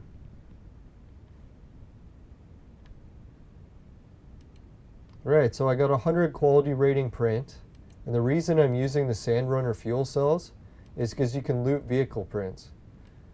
And that's what I want, is some vehicle prints to loot, because there's a few prints that are worth a fortune. So if I can loot them, I hit the jackpot. So wish me luck, everyone. And we'll do a couple more vapes while we get this going. Maybe do a little bit more vodka, but I gotta slow down on it. Been drinking it a bit too fast.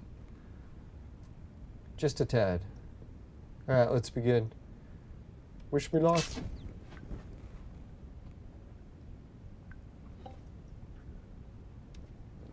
$350 crafting attempts is not very many, so the chances of hitting something good is pretty small. But maybe with the viewers' luck, you never know, right? I notice when we get a few viewers watching, it seems to help the luck. Or maybe it's just because I get a bit more bold on what to try. Hey, if we get some decent loot, I'll be able to try the new soundboard features. There's probably a good cheering feature in there.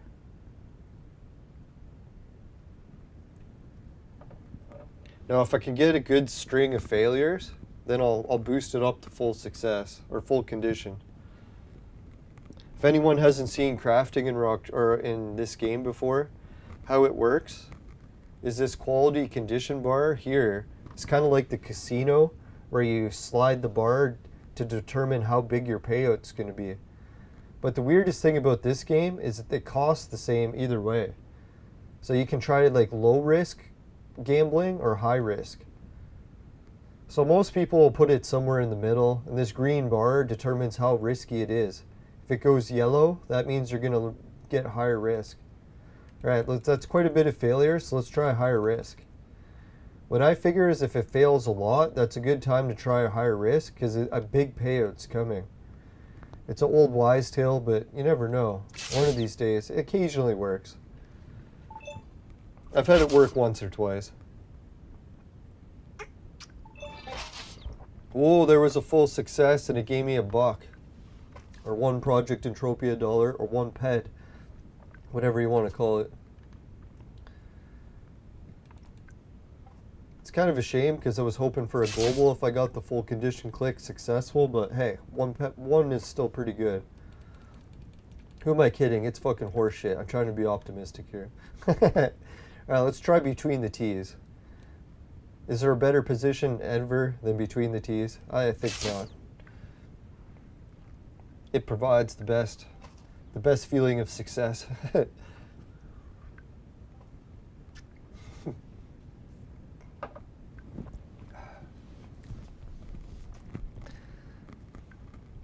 No, sometimes I have had success between the T's, but a lot of cases it's just a failure. So we'll see what happens. Oh, we got a private message. See who it is. Hey, it's Avalon. Want to join the Goku waves? Oh, sorry. AG, never mind. Hey, thanks, Oh, sounds wild. Now, if anyone's wondering, I'm not very good at acronyms, so anytime you say stuff, there's a good chance I don't know what it means. Sad but true.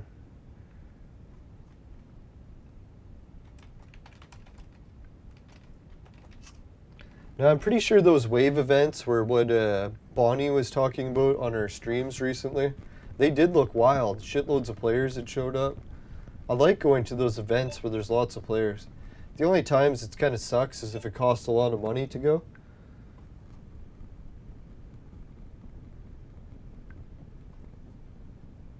Oh, it's all the way on Calypso. If I could only make it to Calypso in time.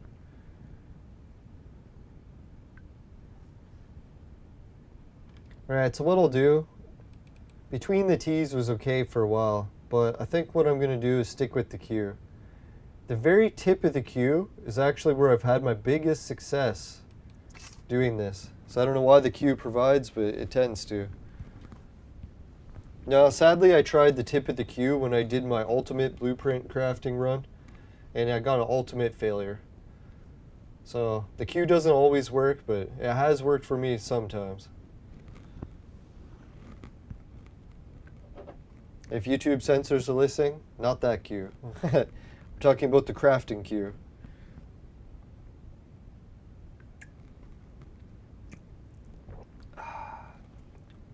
It's funny, man. Once I start getting to the point of like a little bit of a buzz and this Crystal Skull vodka, I start drinking it and I forget that it's not water. It almost tastes so smooth. I'm thinking like, oh, I'm just sipping a glass of water. And I'm like, oh, wait a minute. Oh, yeah, I forgot. It's fucking vodka. It's like, dear God, here I'm just sipping away. It's so weird. I can't believe they can make it that smooth. It almost seems unreal. Like diamond filters. Is that what a diamond does? Makes it that smooth?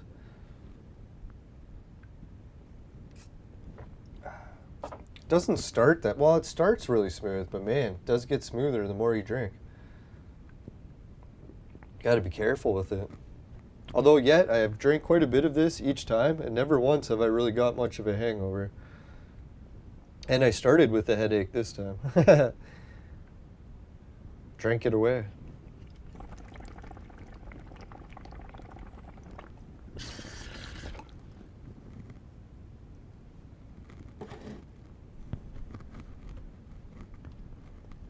Now, if anyone wants to see a little bit more of excitement, sometimes what I've been doing the last couple episodes with crafting, can go in the replays, is I start doing a more of a risky run. I forget how much it is.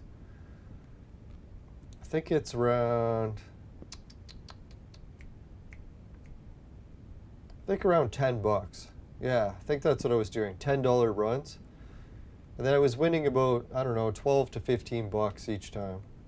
So it's not so bad, but really in this game, winning anything is pretty amazing. So if you can like almost double your money in this game, even if it's a small amount, it's a pretty major accomplishment. Not to toot my own horn, but man, I haven't had many successes, so I was lucky that the last few episodes I actually did. Very rare. Now, what I was thinking too is if I fly from planet to planet to planet, maybe it would increase my odds of getting better luck, because each planet would try to entice me to stay there. And that is what happened. I kept going from planet to planet to planet. Usually the loot starts off good, and then it kind of goes downhill.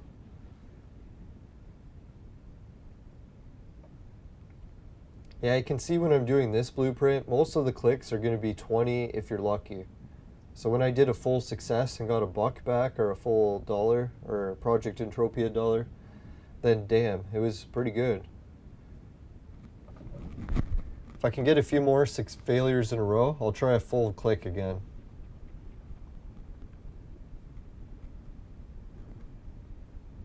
Now, if anyone heard, I think Avalon reached 1,000 subs. I don't know if it was on YouTube or Twitch lately, so make sure to check out his streams too. He's one of the high gamblers, I think, or big depositors, or maybe he's just really good at the game. But it seems like he's cycling quite a bit of money. So you get to see some pretty good action on his channel. Oh fuck, there was a whole bunch of fails. Come on, get my act together. That's the best failure opportunity I've seen in many clicks. It's not a guarantee it'll work, but I figure that's how it balances. If it gets a whole bunch of garbage, it's going to give you a little bit more back soon. Oh fuck, I jinxed it.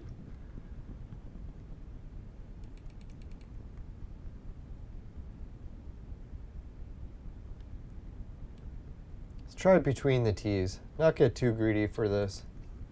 At least this gives me a little bit of yellow, because when you go full condition, it's not really that much more loot, and it's a lot more risk. At least with between the T's, it's more reasonable.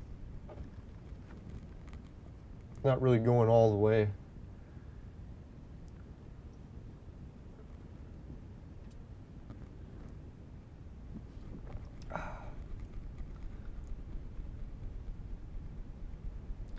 Yeah, I was thinking about that, the observer effect, and how, what is it, people can affect random number generators just by watching them.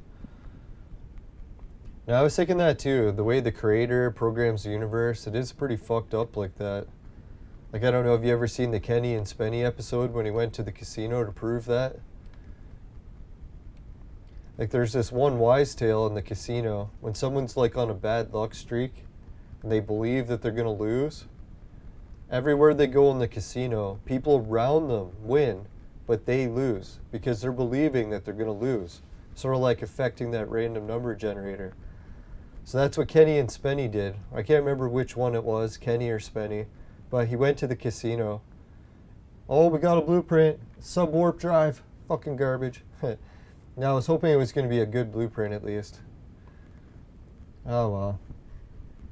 Sub-warp drive isn't so bad, but man, it's pretty much garbage. So anyways, yeah, I've tried this trick at the casino. Sadly, it does work. I don't know why it works. It's like the fucking creator just rubbing it into people's faces, or the random number generator's actually affected by people watching it. But anyways, what the trick is you go to a casino and you find this person that's losing. Like Kenny or Spenny, we'll say it's Kenny just for interest's sake. So Kenny goes around the casino and he's trying to find someone who's losing. So what he does is he watches and he watches all these different people gambling, and he finds this one lady or an old guy, I can't remember who, just one person at this roulette wheel that kept losing and losing and losing. And what their strategy was is they were betting on the number, say 22. So they kept betting on 22 over and over and over again. And they would never come up. It would never come up. It would never come up. So then what Kenny would do is he would see this person betting on the number 22. And he'd watch them and watch them. Then he'd start talking to him, be like, oh, you've been betting on the number 22, eh? And the person would be like, yeah, I've been betting on the number 22, hoping that one time the number 22 is going to come up. And then Kenny's like, so how's that been going out for you? And they're like, oh, fuck, the number 22 never comes. We've been watching it, betting on it, never comes, never comes. He's like, all right, how long have you been doing this? And they're like, oh, hours, right? He's like, oh, I'm sorry to hear. And then they're like, oh, we can't bet. Oh, sub-war print again. Can you believe they gave me the same blueprint again? Another worthless one. Oh, well, at least they gave me a blueprint. I shouldn't be complaining, but fuck, man. Come on, get me a good blueprint. It's the universe. It's out to spite me. No, so anyways, Kenny's watching them, and then they're like, oh, this is our last time. We can't afford to bet on it anymore. Can't afford to bet on it anymore, right? So anyways, the person bets, loses. And then Kenny's like, hey, let me take your spot. And they're like, what? And he's like, yeah. He's like, you're done gambling. And they're like, yeah, we're done. So he's like, here, let me take your spot. And then they're like, what? And then so he comes in, he takes their spot. He bets on the number 22, right? So like, oh, fuck, you're taking our spot and you're going to bet on the number we were betting on? He's like, yeah, I just want to see if the luck changes at all now that you've left. So guess what happened? Kenny bet on 22. First spin after they left, it fucking landed on 22. It's like, can you imagine, right? I don't know how they could have set, well, they probably could have set it up for the TV show like that, but they made it look like they were actually in a real casino filming, and that's what fucking happened. So I don't know, I've done the same thing and I tried that trick at casinos and sadly it tends to work. Same deal, find someone that's losing. Especially this one time. I got to a slot machine where someone bet a shitload of money, all trying to win and win and win. Oh, another blueprint and lamp attachments. That was garbage. Yeah, it's the anticipation. Maybe that's what it is.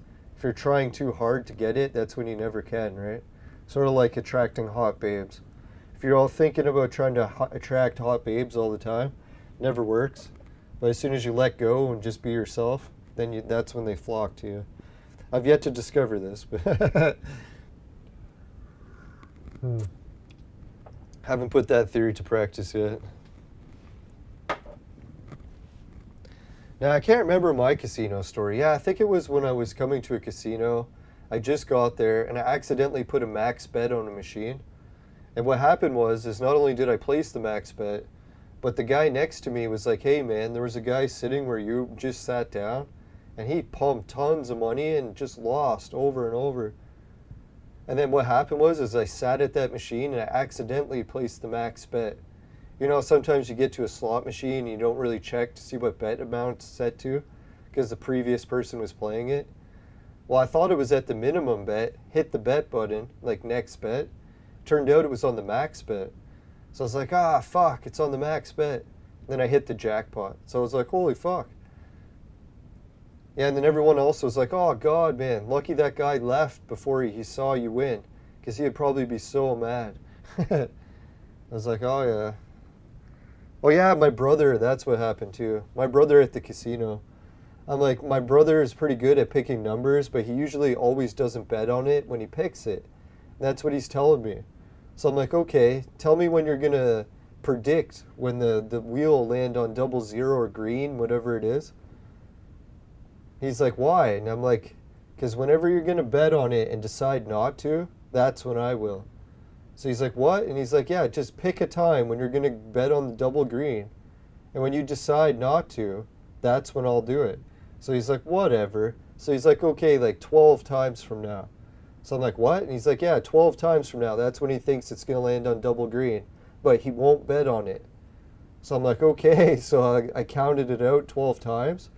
And then I put 20 bucks on the double green. So as soon as the wheel started spinning, the dealer yells it out. He goes, what the fuck? Well, he doesn't swear, but he's like, someone bet on double green and they put a 20 spot. He yells it out, and then it fucking landed on the double green. My brother's like, no! And I'm like, haha, I won again.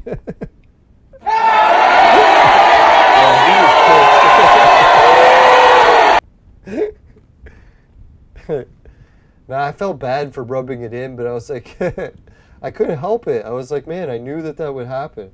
Like, just tell me when you're going to bet on double green or when you think it is, but you're not going to bet.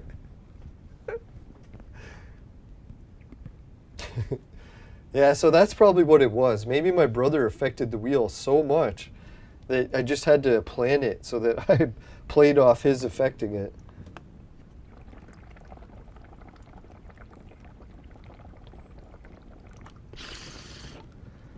No, 20 bucks on a roulette wheel is pretty good, right? I forget what the payout is. Something like 30 to 1 or something. So that was a pretty decent cash out. Oh yeah, the only shitty part is I split the bet. I split it between 0 and 0. Or no, and 2. So I was like, fuck man, I shouldn't have split the bet. I should have just put it all in double green. But still, at least I got part of it.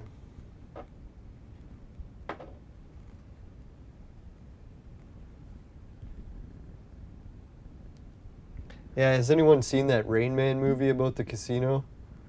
That was pretty wild. How there's like people that apparently could use autism to be able to bet really good. Or at least be able to really good with numbers. So one time I was at the casino and I was at the roulette wheel and this kid with autism, like, I don't know, he was like really like in a wheelchair and everything. His parents were like wheeling him past the casino. That was a weird part too. I was like, why were we even allowed to have this kid in the casino? I guess maybe because he's in a wheelchair. I don't know what that deal was. But anyways, maybe he was 18 or something. He just didn't look of age in the wheelchair.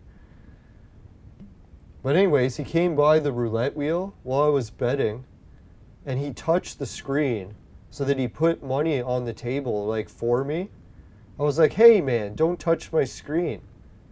And then afterwards, I was like, fuck, man, that guy has autism or whatever, and he put a bet down for me. I really should have just left the money. So that's what happened. Guess what? I took the money off where the guy would touch the screen, put it on a different spot. The wheel spun, and it landed on the spot the guy had touched. So I was like, oh, fuck, you gotta be kidding me.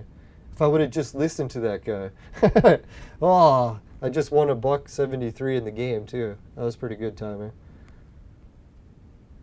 I know it's probably just a coincidence. That guy probably had no idea that that's what was going to happen when he touched the screen, but... No, it was weird. The casino I was playing at, even though it was a live casino wheel, like an actual wheel with a ball that drops in it that someone throws, they actually had electronic tables. So you could all have your own betting surface. You didn't have to share a table with everyone. It's pretty nice.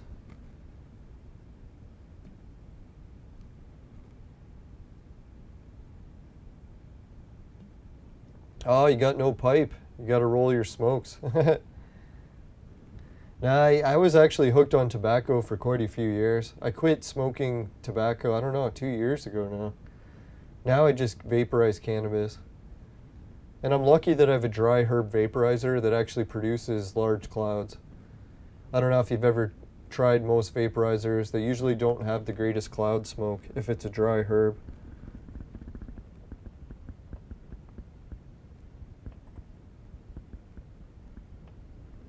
Alright, I better make this the last shot of vodka, or I won't have any to drink to get a buzz next time.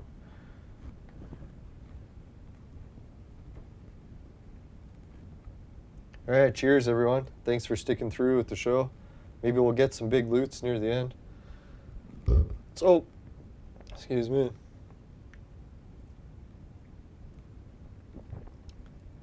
No, even if we didn't, we were on a big winning streak there for quite a while.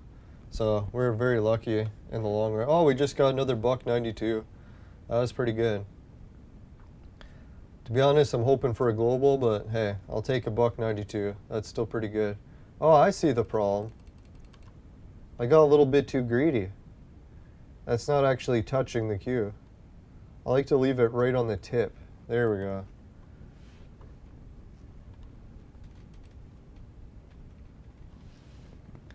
Alright, so let's check out my blueprint situation and see what we looted here. We got 2 sub warp drives. They stacked them both for us already. And a lamp attachment. The warp drive is selling for basically garbage. That kind of sucks. So trade terminal value is really the only thing I'll be able to get, unless I can find someone who wants to buy a big stack of them. I've got thousands of clicks, I think, somewhere stacked, so probably in my shop on FOMA. If anyone wants a big stack of prints, just let me know. I can hook you up with the deal under markup.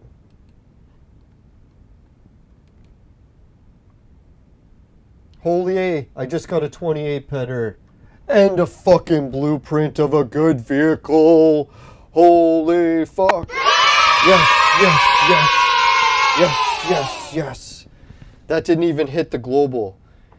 Oh man, I need a double applause for that one. Did anyone just realize what blueprint I got there? I think I just got a good blueprint. I could be wrong, but I think I got a good blueprint. N28. Holy fucking shit. That was good. No, thank you viewers. Your good luck. It helped.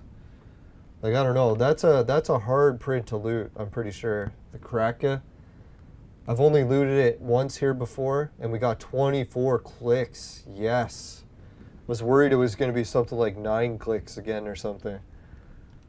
Alright, let's check out the market value.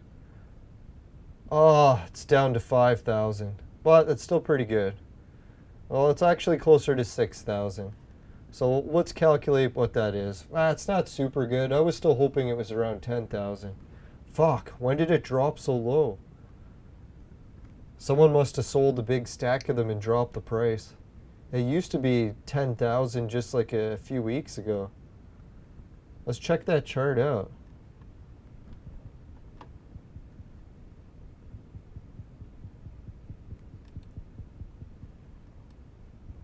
Yeah, I can see the chart for the month. It was selling really high, like over 10,000.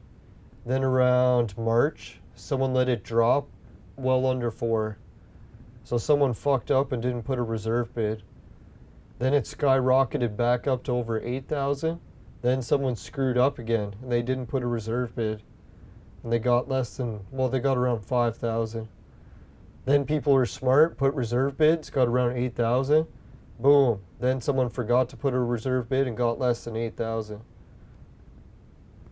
So that just goes to show you, right? When you're putting these rare blueprints on auction, I know it's cheaper to not put a reserve bid, but dear God, right? Like, you're risking a fucking huge drop in price.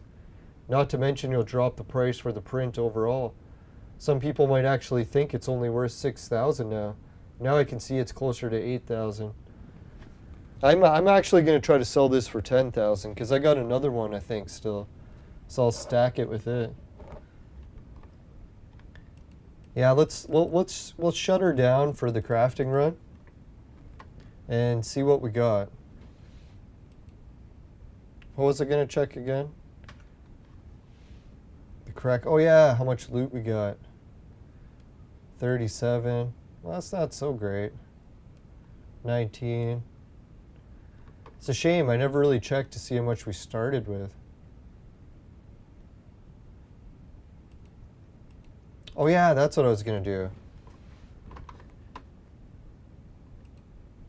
Now I figure what I'll do is I'll calculate the price of this here so all the viewers can see what this print comes out to. Hopefully I calculated correctly. So we'll do 10,000, which is kind of stupid because anyone who's good at math could just figure it out without even using a calculator. We'll say we got, how many clicks? We got 24. So I think that works out to 24 ped. Let me try. Or Project Entropia dollars. Could be wrong. 0.24 times 10,000%.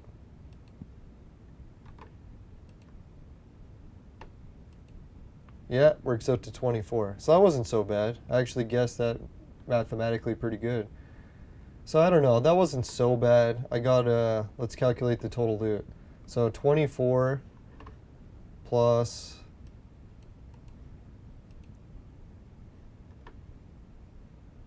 yeah, I don't even really know how much I started with.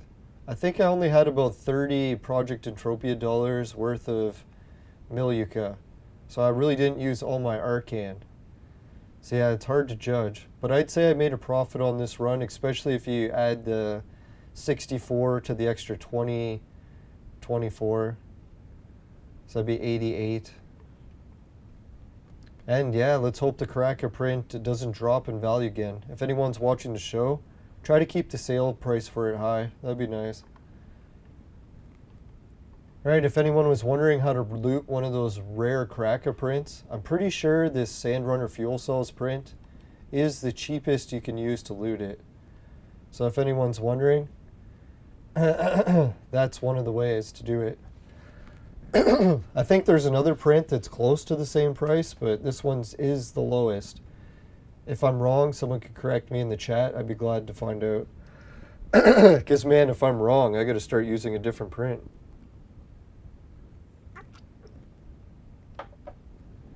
Right, so I don't know. That's weird. I think we're at like 4 or 5 crafting episodes in a row now that we've profited every time. To finish up the stream, I think I'm going to swing by my favorite spot on this planet, Sparta. We'll vaporize a little bit more, drink a little bit more, and then wrap up the show. I would do some mining, but I don't know, man. We already pushed our luck, I think, this stream. I don't want to get carried away. Well, we'll swing by Sparta.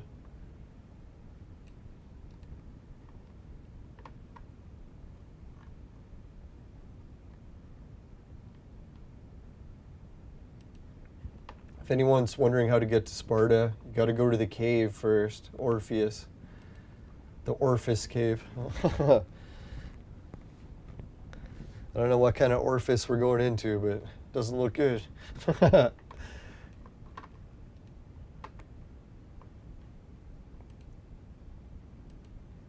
I'm pretty sure the creators of the game knew we were going to make that joke.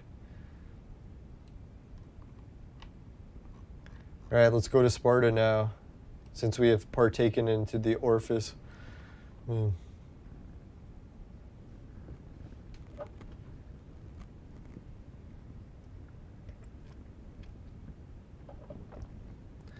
if anyone's wondering why I'm coming to Sparta, Sparta happens to be the best place to collect sweat on this planet if you're solo.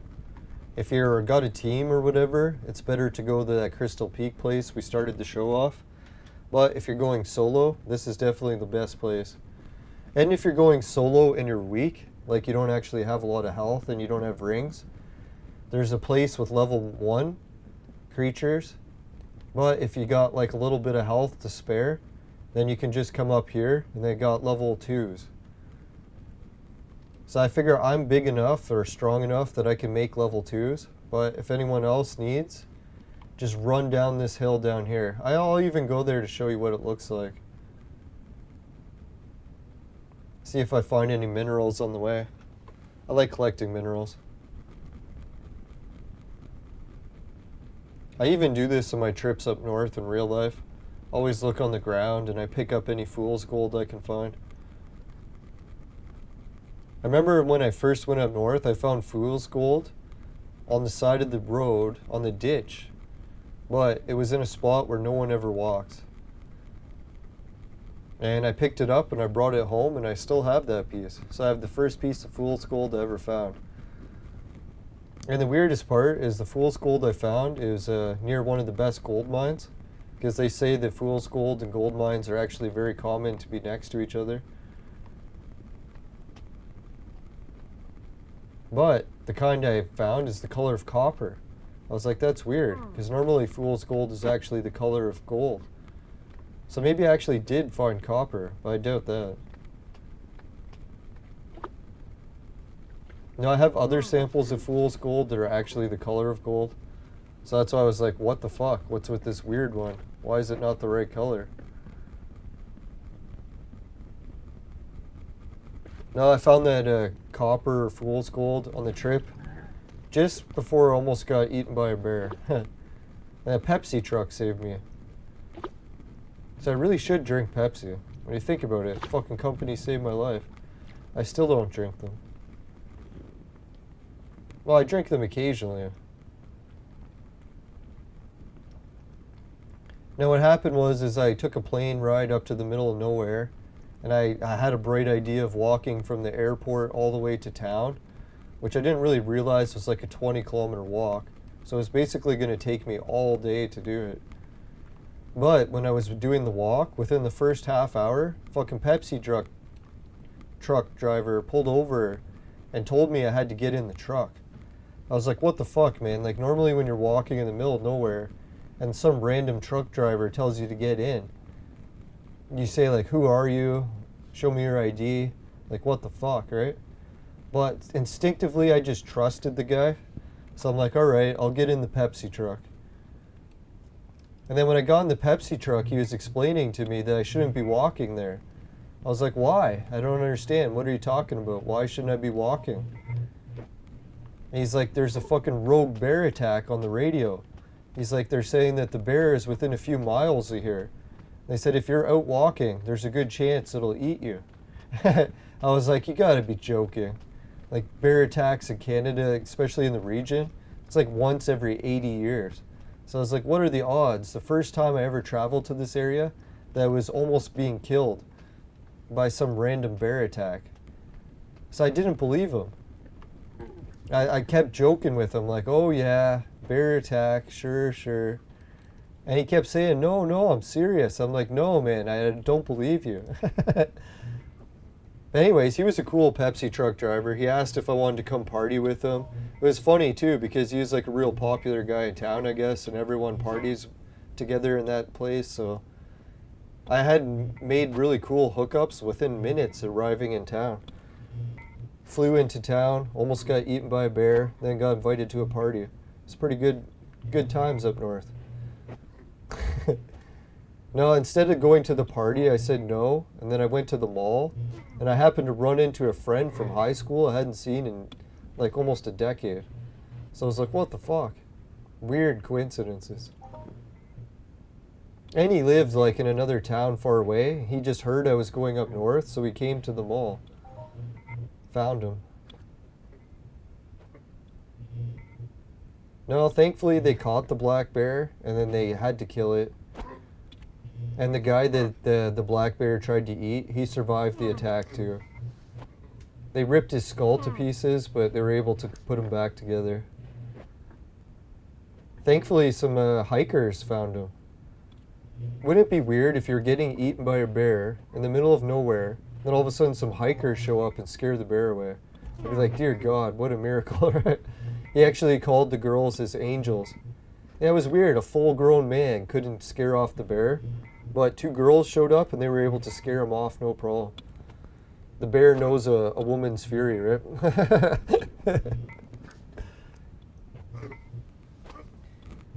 Yeah.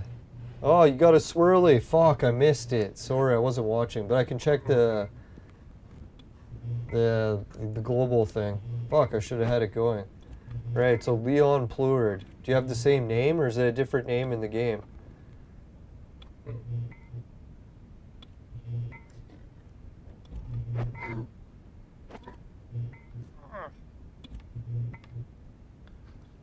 I don't know, is it not showing other planets? I can't scroll down any further.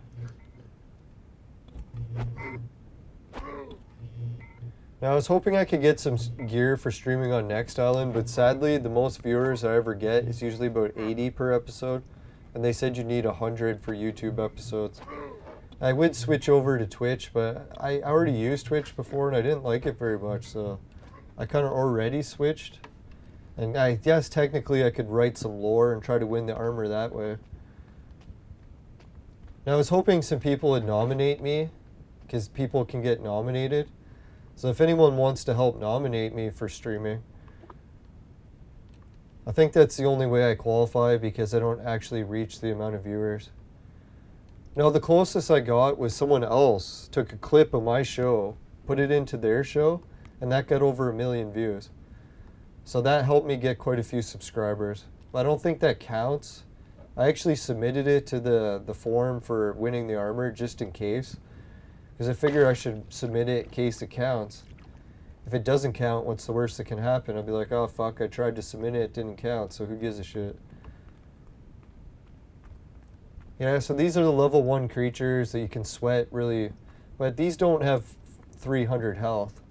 Whoever designed the creatures here, they should have boosted up the health of these level 1 Cyclops to at least 200.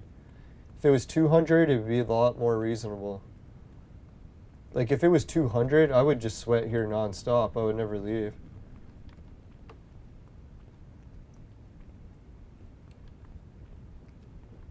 Alright, we'll try level 2. Because I'm strong enough for level 2, I believe. So if you're really low, you can sweat those level 1 Cyclops. And this is about the best spot for solo sweating on Next Island. And once your mob gets dry, just bring him down to that pond and drown him.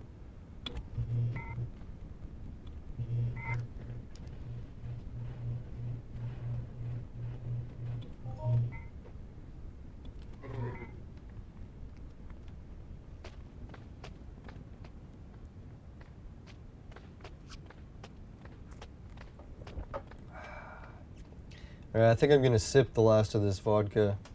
Not just because I'm catching a pretty good buzz already, but I would definitely want to make it last. Now, I find it's nice to drink vodka while you vaporize, because if the vaporizer gets harsh at all, just take a little sip of vodka, it gets rid of it. It does for me, anyway.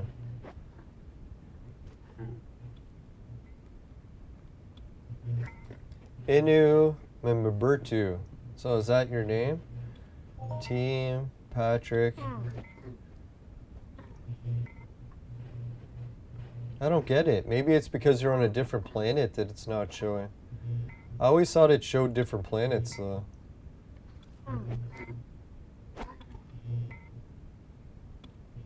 Yeah, because you were saying you were killing the what was it, the curbs. That's right.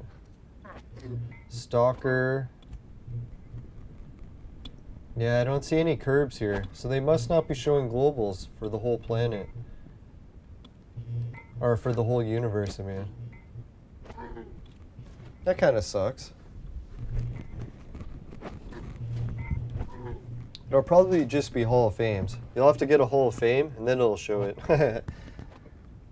Yeah, so how come you're not going to that big thing that Avalon was inviting everyone to? The Wave event, or what it was called. Well, probably because you're getting global somewhere else better.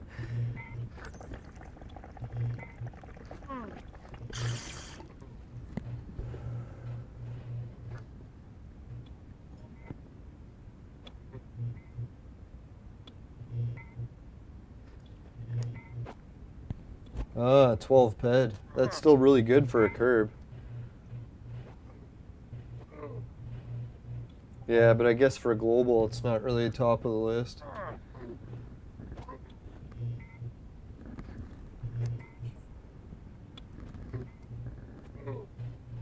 Oh, now you're killing defender robots. That's pretty sick.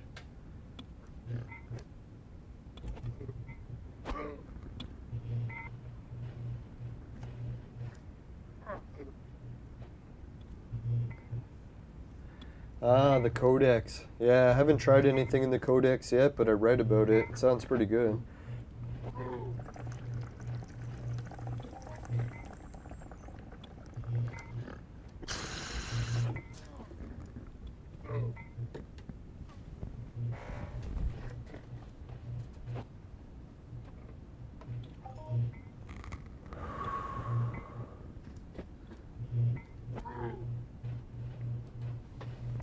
I just want to try something. Can I copy the waypoint link from Entropia into the chat? No. Let me try again.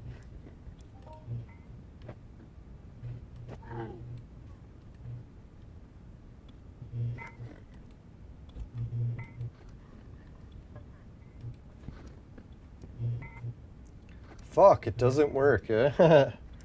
Oh. I was hoping I could copy one from the other.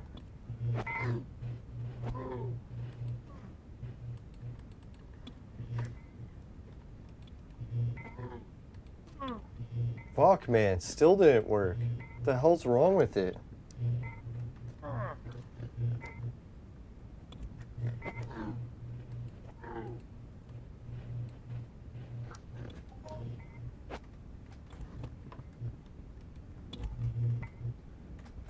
There, now it worked. Alright, so if anyone wants waypoints, I can actually copy and paste them. Well, I guess if you copy that into the game, would it actually put it on the map? Probably not, right? So you'd still have to hand select it. Oh well. Well, it was kind of a neat idea. You know, you've had too many drinks when you think the games are compatible with YouTube.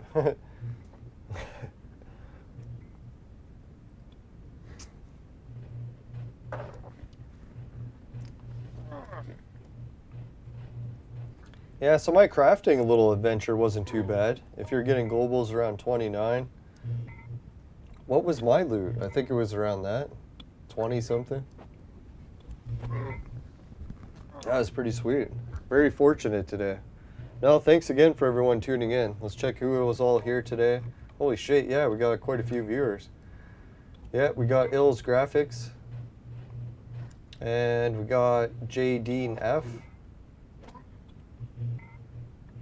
And Adriano Vico. So thanks again, Adriano. Leon Plurid. And me. Fuck. Fuck me.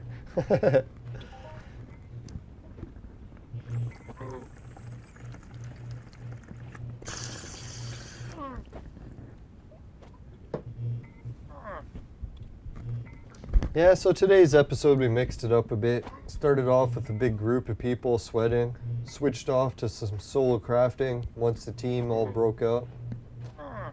Then we moved off to, yeah, the crafting. Oh yeah, then we came back to here and did some more sweating. Totaled up our loot. Oh yeah, that's what I forgot. I gotta go to the crafting terminal and order some Listerium. Wouldn't mind to try another Listerium run here.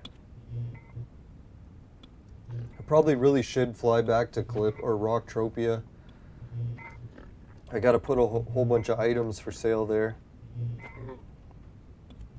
It's kind of stupid if you have a shop and then you sell your items and you don't even come back to restock them.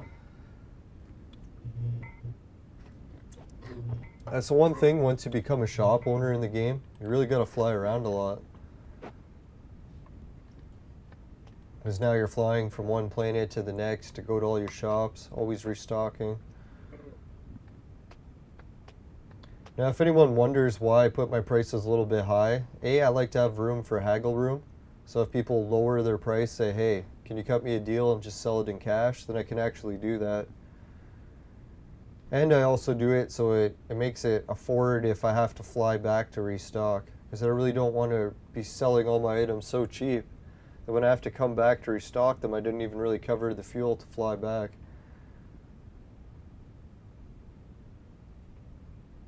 Not that each item I try to recover the fuel on, but a little bit more of an increase.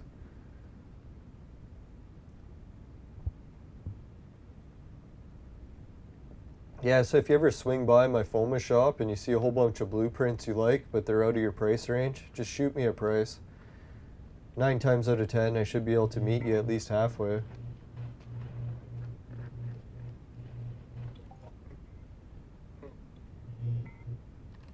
Now, sometimes I strike a pretty hard bargain, but it depends on the item.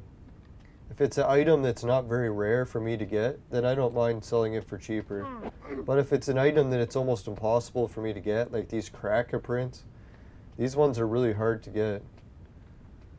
So the chances of me for letting it go for nothing is definitely going to be less if there's almost no chance I can get the item back. I don't know how many thousands of clicks I've done with this print, and I've only gotten 2 Caracas. I'd have to guess over 10,000. Yeah, so what are the odds that we had 300 clicks today and we got another one? I had already done 10,000 clicks and I'd only gotten 1 before. So that was pretty sweet. Good odds.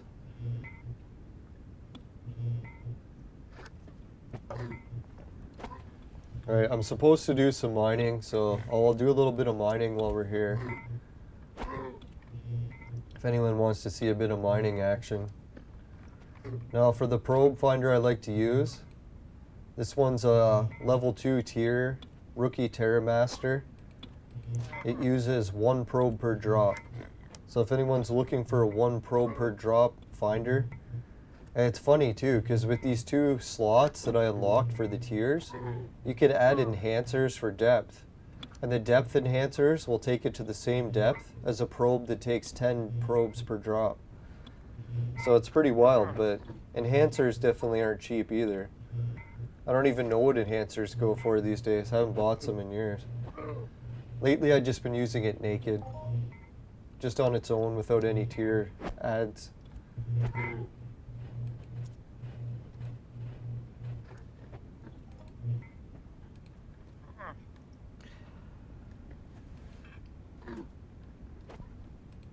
I don't think I've ever globaled with this finder, even though I have it up 2 tiers. So the odds of globaling are almost 0. But sometimes you get like 1 or 2 ped. And for this amount of probes, it is ridiculously good. Ah, fuck. Got nothing. Now you can see if I drop 50 of these probes, even at just 1 probe per drop, then I complete the mission and I get 5 ped. So if you're winning 5 ped just for dropping 50 of these little probes, you're almost guaranteed to profit just from that, right?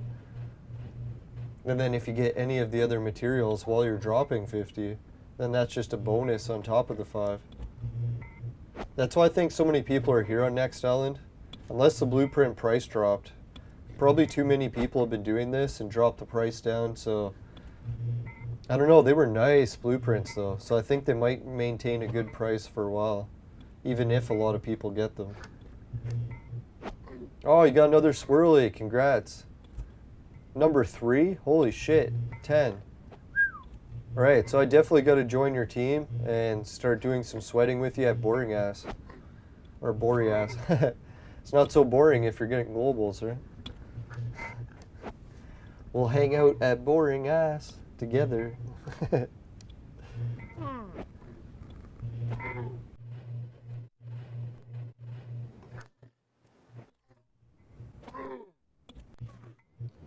Congratulations on the global! Sorry, I know that voice sounds horribly creepy. I can't resist.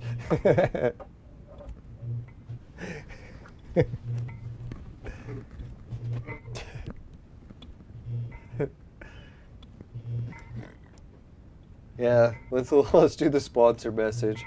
We'll try the sponsor message and see if the kids want to help.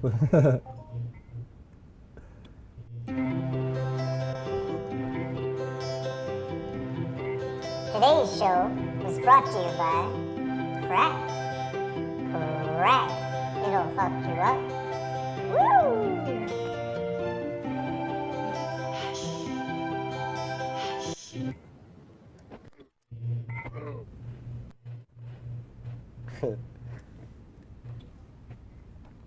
Now this soundboard's a little bit too much fun some days. Oh, you switched to killing the defenders. That's what I was gonna say. I was like, man, that was a pretty good loop for a fucking boring ass. So he went to killing the defenders, got a swirly. Yeah, I think those swirl or the defender waves, globals are gonna be more common there, right? Right, let me close the message from Avalon, because that's taking up a lot of screen space.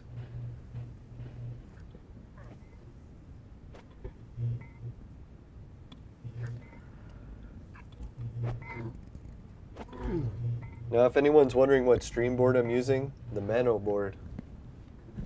Or Mono. I would say it's not Mono because they put an A in there. I don't know how to pronounce Mono if you put an A in it. Mono? Moano. I don't know.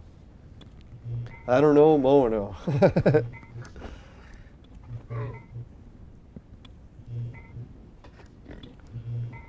It's like mono with more A.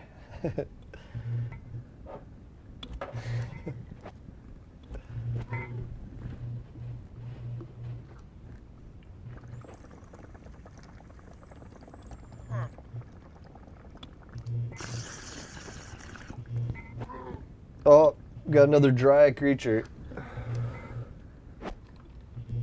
Now, I think really the best creativity will be added to my podcast once I start getting guests. Because really your show is only as good as your guest. If you don't have any guests, your show is, well, I know, some people are amazing even just solo. Who's that Serial Overdrive guy? Man, he's raking up 5,000 views a video, no problem. So he must have like the whole entire Entropia community watching his.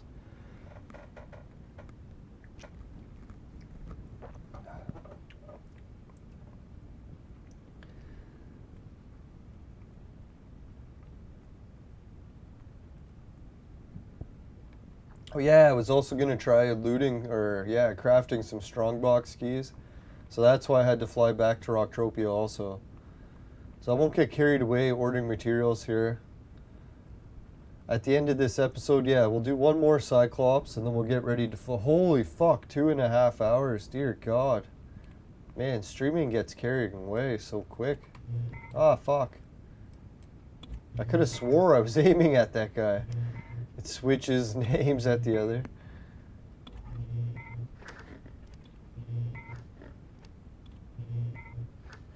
Come on, how many times can I miss him? He's standing right there. There we go.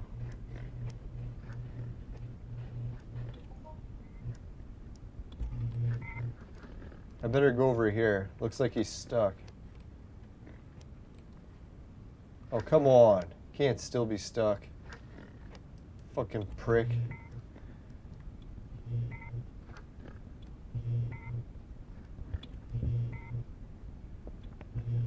Is he even trying to move? Come on. Just being lazy.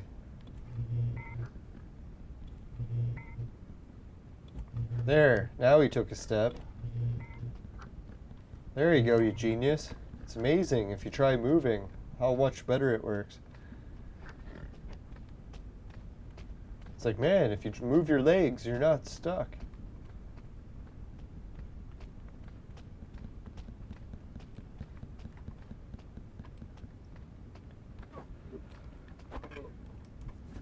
Alright, so let's check how many items I've gotten from these Cyclops so far.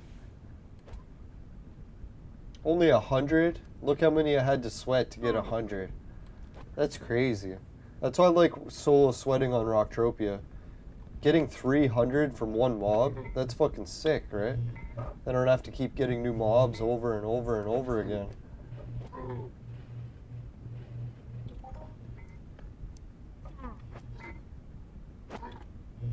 Holy shit, we almost got one Project Entropia dollars worth of shrapnel.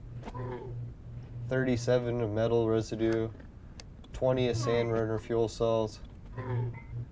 So I'll probably end up trade terminaling this, well I know I will, and then I'll end up adding this to the stack before I fly off the planet.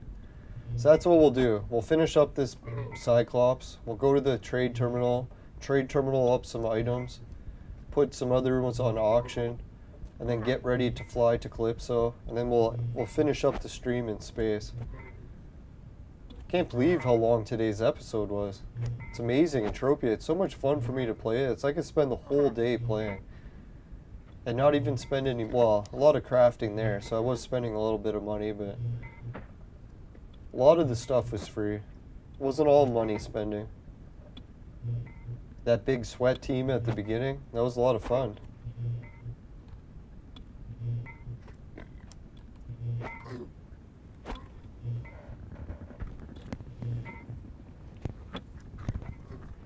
No, what I was thinking, I'm going to try asking Peter Coyle, one of the actors from Vikings, if he wants to join me for an Entropia stream.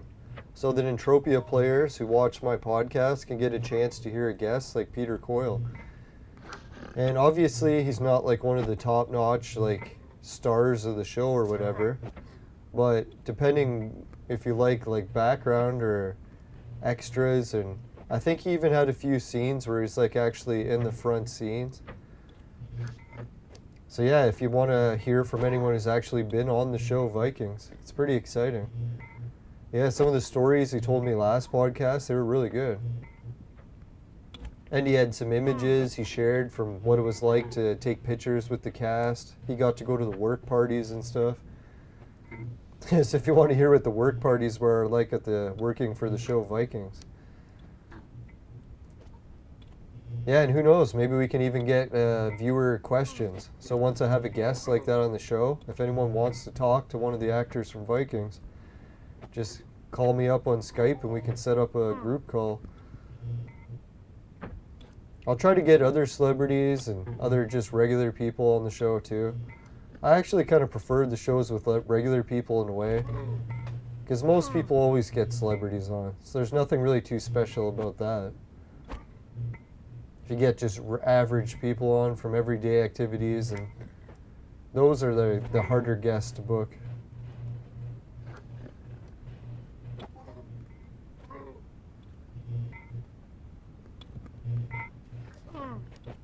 Yeah, I think the show Vikings is still on TV. I could be wrong about that. I've never actually watched the show, but it was kind of neat talking to the actors from it.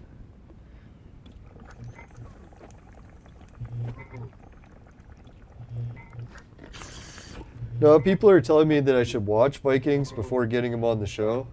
But I was thinking it might make me too nervous. And I really just wanted to talk to him about the ancient mystery stuff, and the show stuff was kind of on the side, so it's like, I don't want to get ridiculously overwhelmed with celebrity. And invite Joe Rogan. Yeah, that'd be good. Now I was thinking the only way I could ever get on Joe Rogan's show is I'll have to capture a Bigfoot. Joe Rogan says that one of his most biggest passions in life is hunting Bigfoot. So if you can capture a Bigfoot, yeah, you could get yourself on Joe Rogan's show. I do know a few ways to capture Bigfoot. Well, I shouldn't say a few. I know one way. And I got it from some really ancient text. So unless the ancient texts are wrong, then maybe it won't work. But I'm pretty sure when it comes to the ancient text, they're about as accurate as it gets.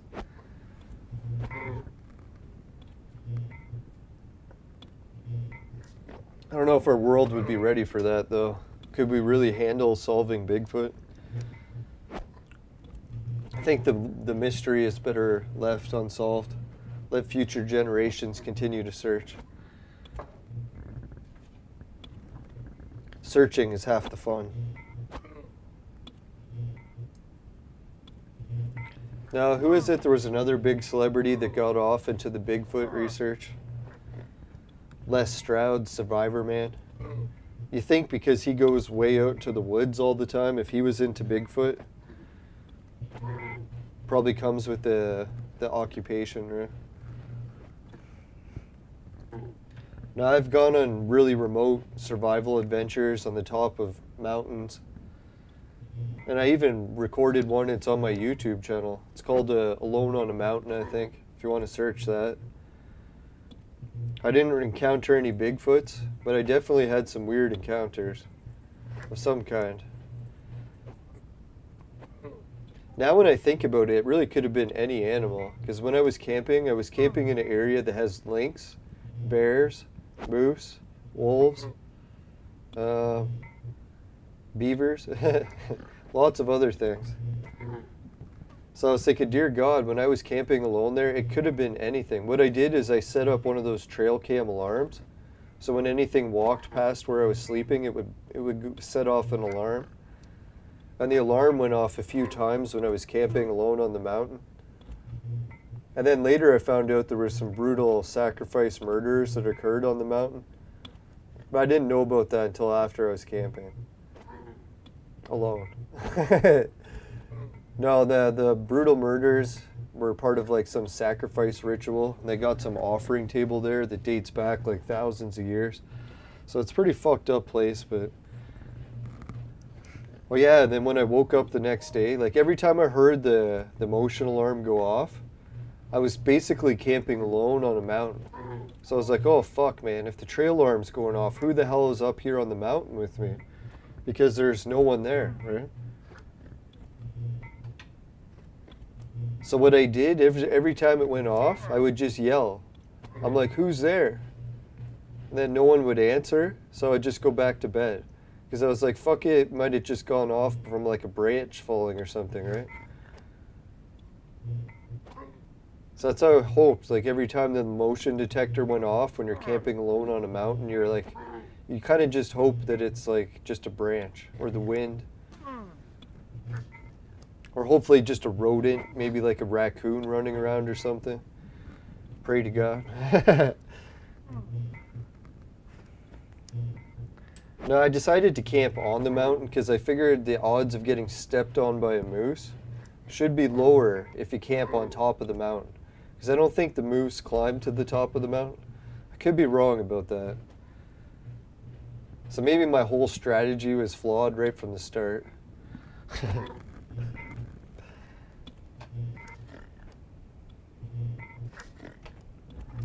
Man, I kind of want to go on camping adventures like that again. There is nothing really like camping alone on a mountain, middle of nowhere.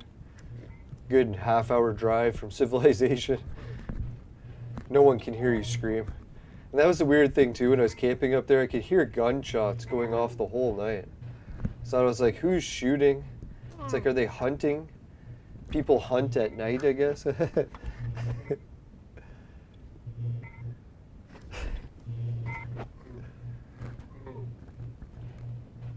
Makes you wonder, what are they hunting too? They trying to shoot moose? Maybe it was a bear?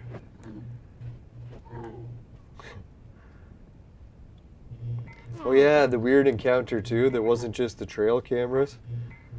When I woke up the next day, one of the tents that I was using on that trip, it was a one-person tent.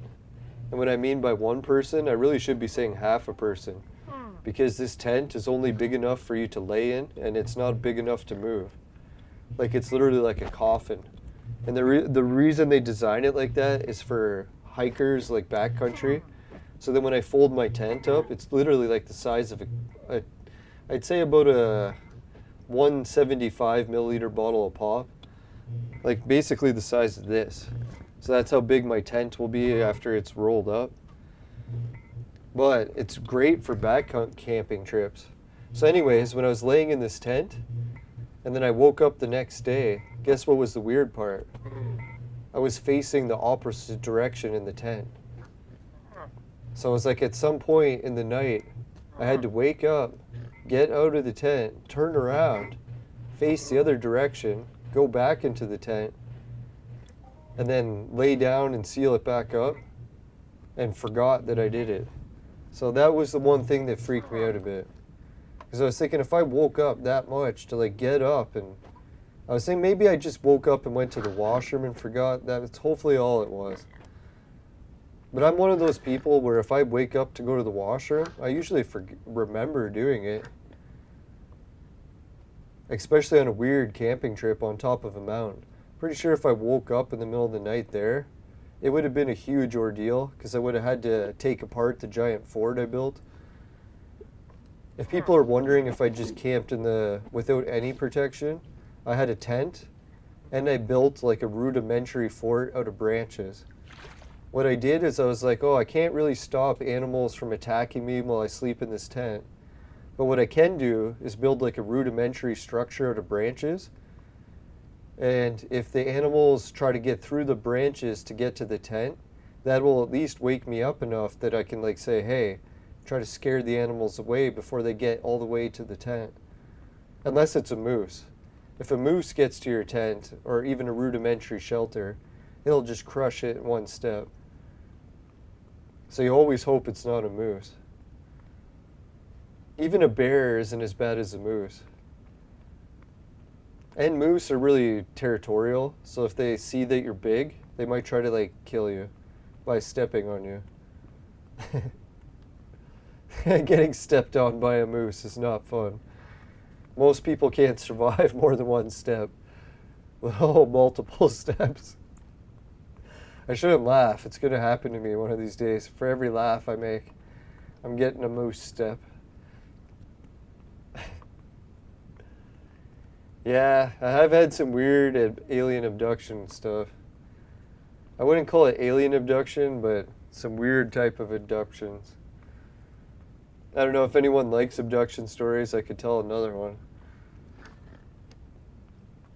No, the oldest abduction story I have that I know of is that my family decided to rent a cottage. You know how when you're a kid, sometimes your parents will decide to rent a cottage It's like a first time family adventure, rent a cottage, National Lampoon style. So anyways, we rented this cottage, went to a beach cottage. So what it is, there's a whole bunch of beach cottages all on this street, where each house is a beach cottage, and they look very similar. All relatively the same shape, same colors, same general layout inside each one of them. So what happened is our family were camping at the, or not camping, at this cottage at the beach, and they put me to bed, my parents, in our own beds, because it was weird. Like, well, I shouldn't say it's weird. This cottage was pretty big and it had like multiple bedrooms. So unlike camping trips where you all have to share one tent, even though I was a kid, they gave me my own room. So my parents had their own bedroom. I wonder why. And then I had my own room.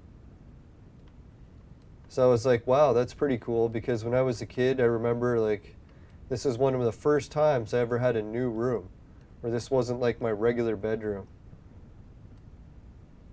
First camping trip or first cottage trip to the beach, to the lake. If anyone's heard of the place, it's called Sauble Beach.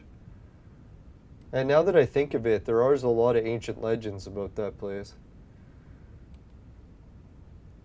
But anyways, so what happened was, at my point of view, I went to bed in this cottage bed. I was thinking, boy, this is strange. I'm sleeping in a new bed, new room.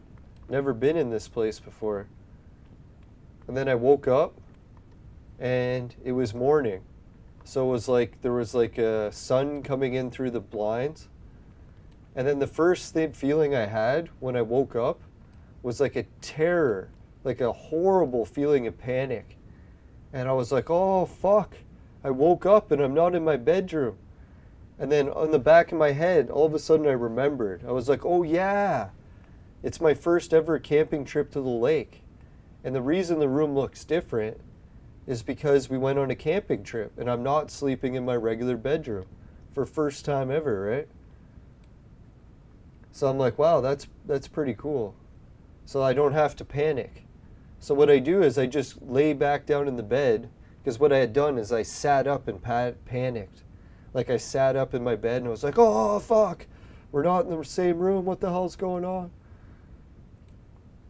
So as I laid back down into the bed, I was still tired, because I'm like, man, it's like really early in the morning, the sun's just starting to come in through the blinds. So I'm like, I'm fucking tired, I'm going back to bed. Alright, so let's see here. Let's go to...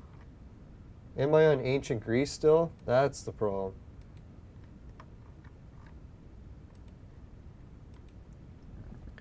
So I get a little bit hesitant because I'm like, man, my parents haven't come to wake me up yet. Normally when you're a kid, you stay asleep until your parents come get you or whatever. Think how old I was, like maybe 5 or something at the time. So what happened was I was getting a little bit anxious, so I started to sit up again. So I'm like, okay, I've been in this bed in this cottage for quite a while now, and it's getting late in the morning. So I'm like, I don't really want to wait for my parents to open the door to the cottage anymore. I'm starting to debate if I should get out of the bed and just start searching the cottage to see where my parents' room is. Because I'm like, I still remember vaguely what the cottage looks like, even though it's a brand new cottage, never been to it. So as I'm sitting up and debating, all of a sudden I start to hear my parents talking. So I'm like, oh, that's good, right? Like, I don't have to worry, my parents are talking. They're gonna come and open the door and wake me up soon, right? But then all of a sudden, my parents talking, their voice pitch starts changing.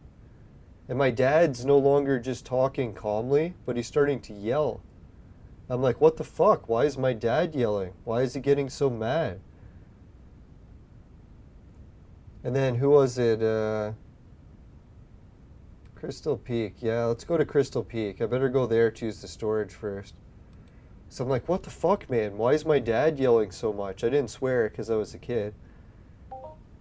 And then all of a sudden I started to hear my mom crying. So I was like, oh shit, why is my dad yelling and my mom crying? And it wasn't like a little bit, it was like hysterical. So I was like, fuck, what is going on, right? So guess what I did? I got up out of the bed and I opened the cottage door to see why my parents were screaming and crying and stuff, or my dad yelling. And guess what happened? My parents yelled as soon as they saw me, ran, grabbed me, and pulled me out of the cottage because it was someone else's cottage.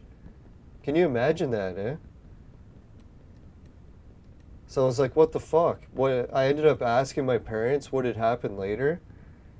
And they said that when they put me to bed in the cottage and they woke up the next morning, they started to panic because I wasn't in the bedroom.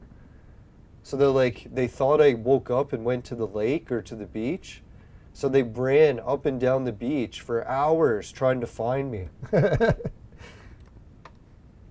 But it turned out I wasn't even in that cottage. So what happened is they started banging on the doors of everyone on the whole street, asking if they had seen me. And when they did, they happened to get to one of the people on the street and found out that I was sleeping in their cottage. And the weirdest part is like these people that the cottage I was sleeping in, they were just waking up. So they didn't even know that I was even in their cottage. So they were asking like, how the hell did this kid get in our cottage? And then my parents had to explain to them that they didn't know how I got in there, but they were just trying to find me. So I was like, okay, that's pretty fucked up, right? How did I go to sleep and end up in someone else's cottage? The only thing I could think is someone might have tried to kidnap me, but how did I stay asleep the whole time? Unless they drugged me, but I doubt they could drug me that well, right? It's possible. Really, that is the only real explanation. Other than being drugged, how else could that even happen? But really, would people like in my small town be drugging people? It was mainly just like regular Canadians, right? There's not really many mass murderers around. Especially in the 80s. No, we never did solve what happened there, and I've never actually been back to that cottage area. I was thinking I should go back one day, because that's pretty fucked up. Like, thinking back, I always wonder, how long was I in the other cottage for? Did I spend the whole night there? Or did I just somehow maybe sleepwalk in the morning? That could have been it. Like I slept walked, went outside, pissed, came back in, accidentally went in the wrong cottage, got into the wrong bed. Because when you're only 5 years old, who knows what you're really doing, right? Even my memory from that time is very vague. No, my parents said it kind of ruined the trip because they were freaking out. They thought I was really kidnapped. No, I think what they worried too is that I had drowned. Because you never know, like a kid disappears next to a lake. What do you expect, right?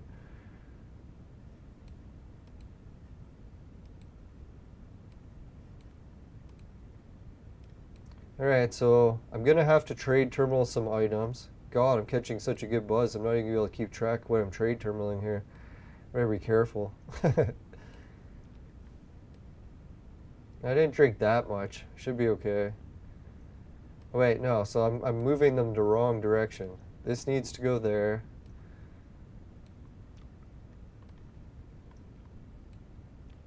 Now, I'm pretty sure I understand why my parents never wanted to go back camping there after that trip. Like, fuck that shit. Haunted campground? Let's fuck that. Yeah, Lesser Elijah's selling better, so I won't trade terminal it. This we will sell in the auction. Hopefully we can get a little bit back.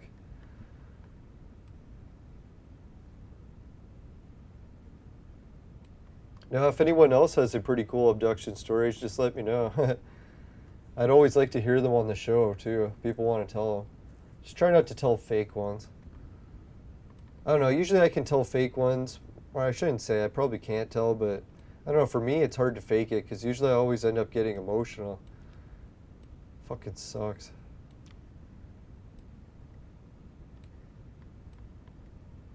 No, still thinking back about that, I still remember the terror. That's the one thing I remember clearly from that experience as a kid.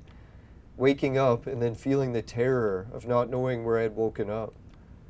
Especially for the first time that ever happening in my life. So it was like, that was like the first traumatic event.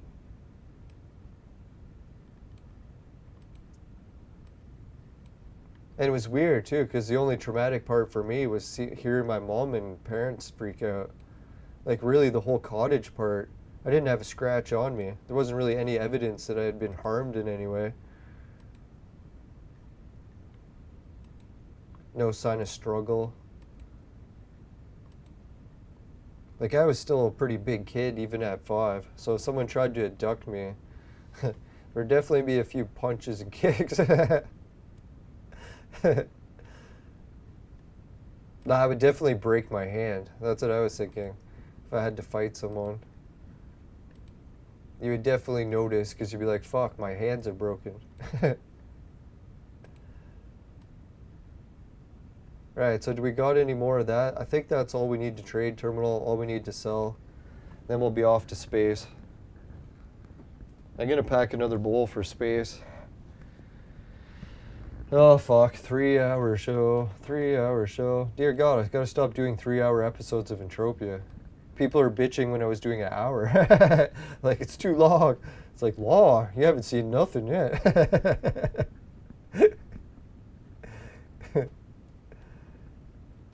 It's like an hour. That's the reason I'm just getting warmed up. All right, let's see here, trade terminal. Alright, so let's not fuck this up. Listerium should be worthless. Market value, yes. None of it ever sells. If anyone wants it, let me know. I'll craft some for you. Holy fuck! Someone bought Sandrunner fuel cell prints. Can you believe that shit? Right, seriously. If anyone wants Sandrunner fuel cells, let me know. I can craft you up like 500 peds worth, no problem. I'll give you a good deal. 110%. Alright, so yeah, someone sold fuel, but they only sold 40 worth. If they had sold 1,000 worth, then I'd be more tempted to make it. Because I'm not going to be making no 40s worth to bother selling. Well, I did just make 40s worth. Or 20s worth. So 80 for the whole year has sold. That's pretty amazing. Yeah, so thanks everyone for buying Sandrunner fuel cells. It's nice to see them with some markup. I am just going to trade terminal this batch, but if it wasn't for that, I would.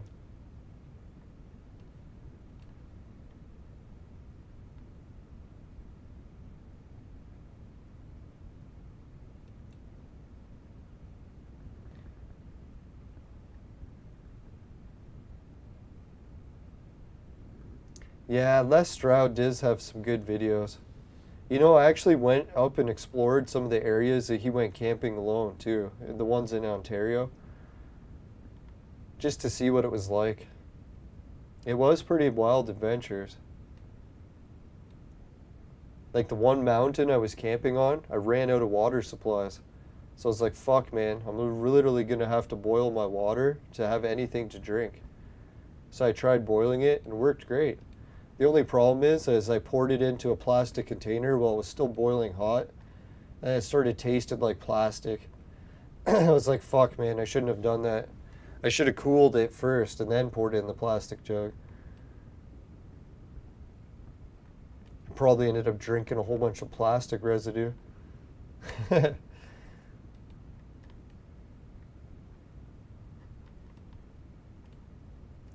Now, Les Stroud switched to the whole Bigfoot community stuff, and he tries to promote his music too. But I kind of miss when he just did the Explorer stuff. That was wild. Well, he wasn't really even exploring, he's more just trying to survive, right?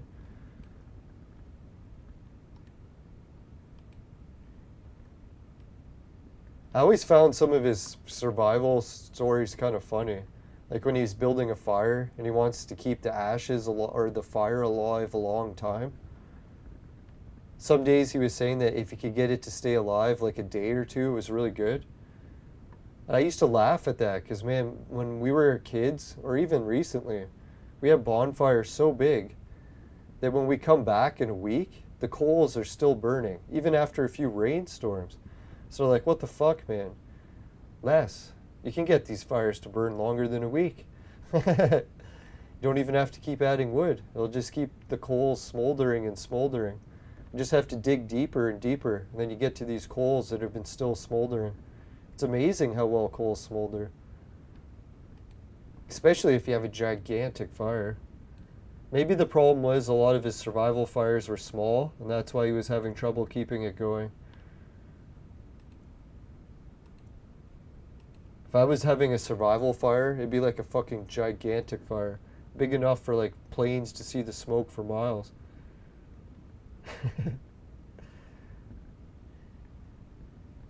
Alright, let's check out the price of metal residue on this planet, just for interest's sake.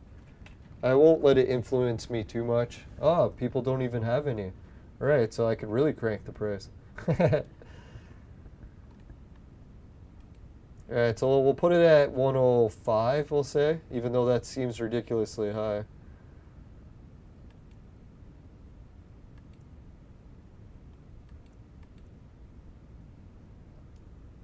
Well, let's do 107, just to see if anyone's crazy like that. You never know on Next Island, people might need the metal residue, they can't get it anywhere else, and I got a big stack of 100, so they'll pay the extra whatever it is, couple ped to get it. Alright, we'll put 0 minimum bid, or opening bid, or keep the price down. I'll even put it to 99. So that way I lower the auction price even lower, but now I'm risking actually losing money. Isn't that wild? If you lower it even lower, you can get the auction price even lower than what the original is. So let's try that. We might get ripped off and get only 99%, but I have a feeling someone will at least bump it up to 102. And I have a feeling someone will just buy it out even at 107. So we'll save a couple extra peck. You know, my 2 peck, they all add up. Alright, so let's do it. So really this is an item value of 120, 121, and we're hoping to get 130 back. So that's quite the extreme increase for metal residue, but man, that'll really improve our profits on this run. Let's hope. If any of the viewers are watching and need some metal residue on Next Island, you could help out buying it for 107. Really appreciate it. I know it's fucking ridiculously overpriced, but I gotta try. Now, the only thing I'm hoping is someone will pay the extra so they don't have to ship metal residue from anywhere. Or the planet shops already have good stocks and I'll never sell it for this much. We'll see what happens. Right, so if anyone wants to get a dirt cheap price on metal residue, I have it under TT value. It's worth 121.02 and it's for sale for 121. That's a hot buy, right? Hey, 3 viewers and 3 likes. Appreciate it. And for 3 hours. Woohoo! A lot of 3s. Now we can just double it and we'll reach the devil. Alright, so let's see. What else should we do? I think we're all set to fly to the next planet, right? Now, I'd like to be very thankful to everyone on Next Island. Is this where we won the Lara pet? I believe it was. So we'll bring back that to my shop, sell it. I don't know how much a Lara pet goes for. Does anyone know? Did they make their way all the way down to TT plus 1? I heard the price on them crashed. And you can't even check the price on pets, so there's no way for me to find out. Alright, we got 50 of oil. How's my thruster doing?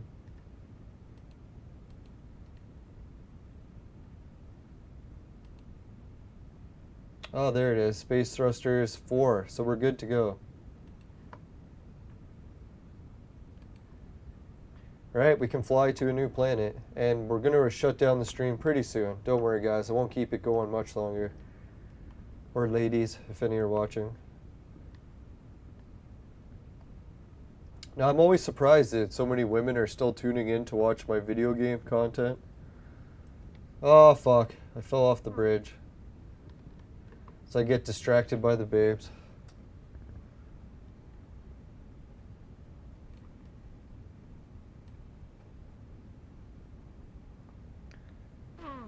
Gotta pay attention. Holy fuck, I survived the whole fall. Just barely.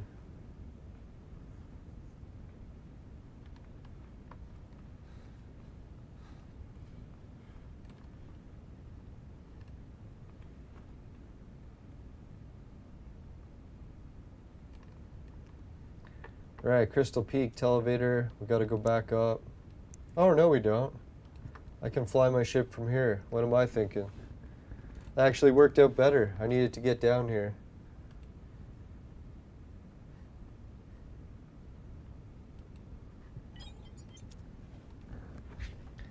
Now, if anyone's wondering if they can repair my ship for me, we usually say no, because I like to keep it at a lower trade terminal value, or repair value.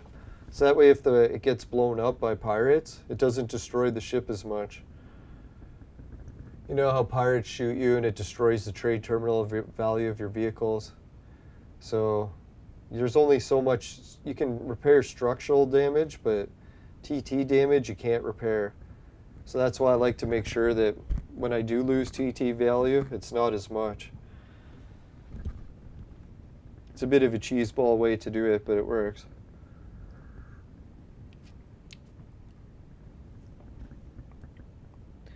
Yeah, I love how the game's graphics are looking better with my new computer. That's one advantage I think over this computer is I'm liking the graphics. It's able to play Entropia on settings I only dreamed of before. Especially while streaming at the same time. Alright, so let's clarify to make sure to any of the pirates that we don't have any loot. And just double check now, in case any stream or pirates are watching the stream. I highly doubt we only have 3 people and one's a pirate trying to hunt us, but that'd be funny if it was. Now, Raven Jade, I think, was one of the people that reminded me of that, so I try to take her advice. I know she's more than just the best boobs in Entropia. She has good advice.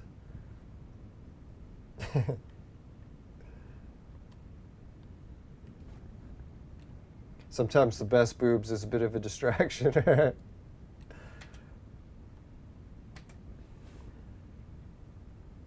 Alright, so let's go. Where are we flying to? Where are we going? Westward, oh. No, let's really check the map. Where are we going? Oh yeah, Rocktropia.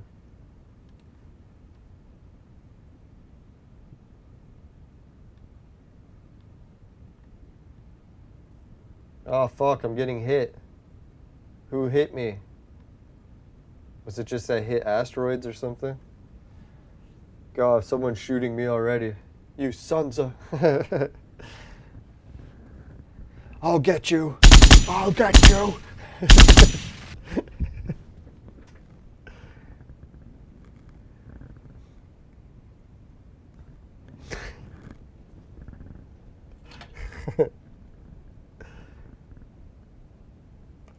Now, for me, I don't really believe in aliens too much because a lot of weird paranormal stuff I've had usually seems like almost like supernatural beings rather than aliens.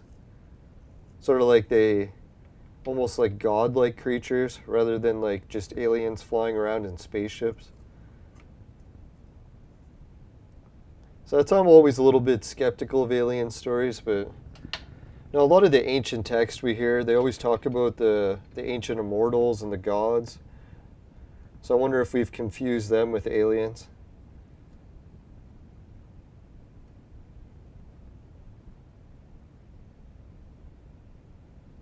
Now right now I'm just packing a fresh bowl. Got a little bit of oils. Just a bit of homegrowns. Now I read a story on homegrown weed today. And they were saying that homegrown weed is actually really bad for the environment because it's creating a really large carbon footprint for a very small plant.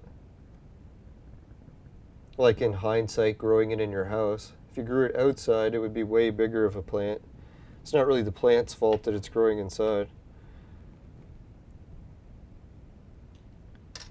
But it does kind of make sense. Like I was hearing a whole bunch of growers saying that too. They're like, with the price of hydro, unless you're getting hydro for free, it really doesn't make any sense to grow your weed indoors because it'll cost more in hydro than it will actually produce indoors. Now people will say that LED lights are the solution to that, but it turns out LED lights for grow ops, they usually take like thousands of bulbs, or hundreds at least. So yeah, if you're only doing one bulb, that'd be fine. It wouldn't cost so much. As soon as you start doing hundreds, it adds up to the same prices. Well, not the same, but it's still a good investment to keep those like 1,000-watt LED lights going. It's not free. I remember that when my friends were younger and they were growing weed. I tried to tell them, I'm like, guys, man, you're getting like an ounce off this plant. You're leaving your lights on non-stop for like a year. I don't think it's working out.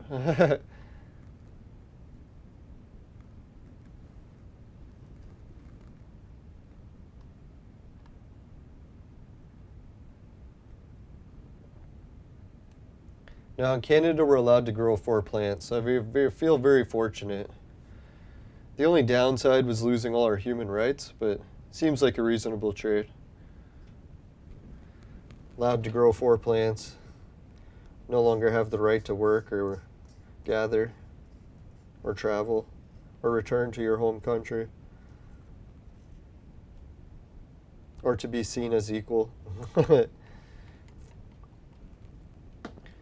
I don't know if other provinces and countries where you're watching the show are doing the same thing. The weirdest thing about my province is they keep changing people's status. They're like, you're allowed to follow the rules, and some other people aren't, depending on what your status is. And how they rate the status is they call some people essential, and other people are non-essential. And it's weird. It's like you think, oh, they mean like firefighters or something, or like ambulance drivers. No, it pretty much means anyone that's rich or part of a union is allowed to be considered essential. But if you're a small business owner or you're just an individual, then you lose all your rights. So it's like, well, that's kind of fucked up, right? Like, why is the, how are you just determining some people as non-essential? That almost reminds me of dehumanizing people. Stuff they told us like in the world wars, it's like you're never supposed to dehumanize people. Everyone's supposed to be equal. You can't take human rights away from one group and allow others to keep them. Doesn't make any sense. Hey, we got some notifications in the top. Let's check them out. Yeah, we got a new friend invite. I'll accept that. Thank you. Oh yeah, that was the guy from the chat. I recognize that name. So thank you. Inu member 2. Oh, so that's Leon. Yeah, thanks. Yeah, making toilet paper is essential. That's what I was thinking. It's like, whose life isn't essential? It's like, did someone wake up one day and go like, hey, my life, you know, it's not really that essential. I should just stay home. You know, other people that got lots of money, they should go to Mexico. Why? Because they're essential. It's like, what the fuck? What kind of world are we living in here? Because I can't afford the trips to Mexico, I'm non-essential?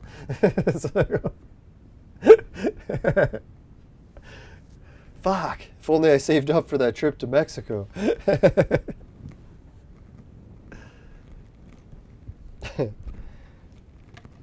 Now, sometimes I rip on unions too much, but all my friends and family are in unions, so I really shouldn't.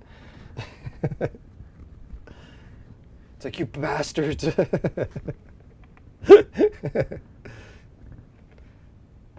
Ow!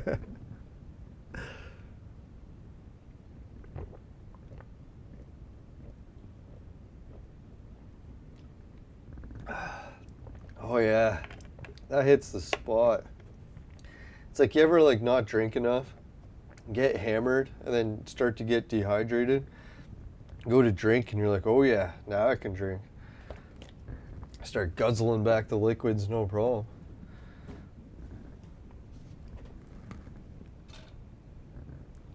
Nah, I shouldn't say got hammered. I just got a decent buzz off that.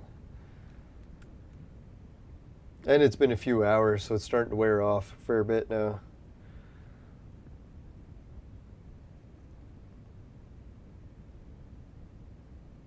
That's the weird thing about doing a really long live stream. You can like crack open a bottle of booze, completely sober, start the stream. Then like halfway through the stream, finish drinking and you're freaking hammered. And then do the stream for so many hours that you keep streaming until you stopped drinking and already sobered up. Do the whole cycle. So your viewers could take part. I think that's what Joe Rogan does with a lot of his guests. Alex Jones has done a few of those. Shows up completely sober. Next thing you know, he leaves Joe's show and he's fucking hammered. Can't even walk leaving the building. Yeah, I wonder what happened that day, right? Did they like make sure to call Alex a cab? Like, sorry Alex, you got fucking hammered here. I don't think you're gonna be driving home today.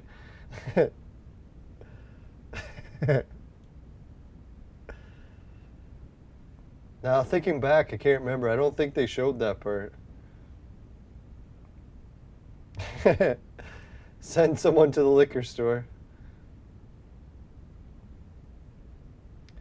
Yeah, do you guys have liquor stores? If you're in Canada, I guess you do, right? Maybe the States has liquor stores too, but every time I went to the States, it was just usually the corner store sold booze. So I never really thought they would have a liquor store. Store specializing in booze. No, in my province, only one store is allowed to legally sell hard liquor. Like by the bottle, rather than just going into like a restaurant. Sure, you can order it there, but... So that's why we have liquor stores. Which is really stupid. I was thinking, dear God, I wish we could buy booze anywhere.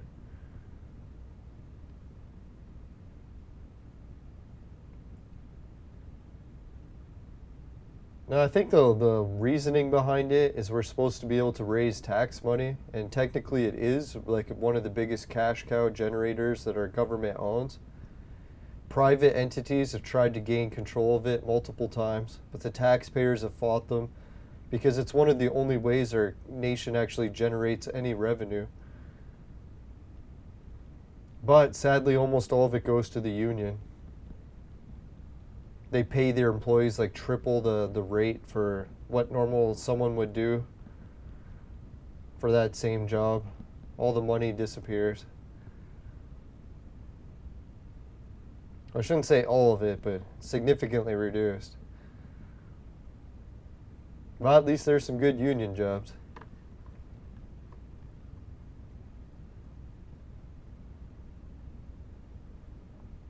Or is it just me, or does this map look off? I gotta try checking it out.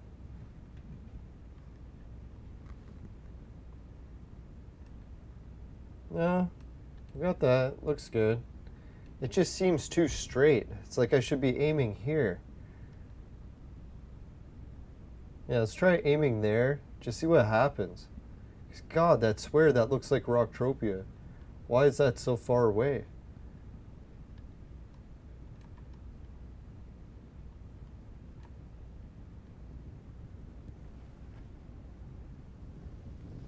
Holy shit, I'm like sweating buckets. Oh. It's funny, when I'm live streaming, it seems like I generate more energy or heat. Oh, it's like a sauna. I can hardly wait till summer's here. I can set up the pool. In Canada, our snow is almost near melted in my part of the province. So we are getting to the point where I could start setting up the pool. Probably won't fill it for water with another month, but I could start setting it up.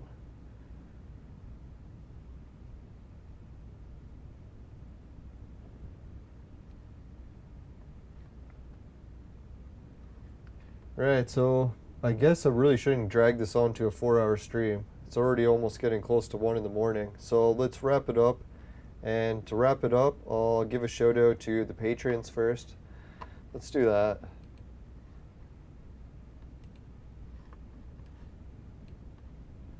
Really got to get that to stop opening there. Now, I always worry they'll have pictures of boobs on a live stream. Got to be careful of that.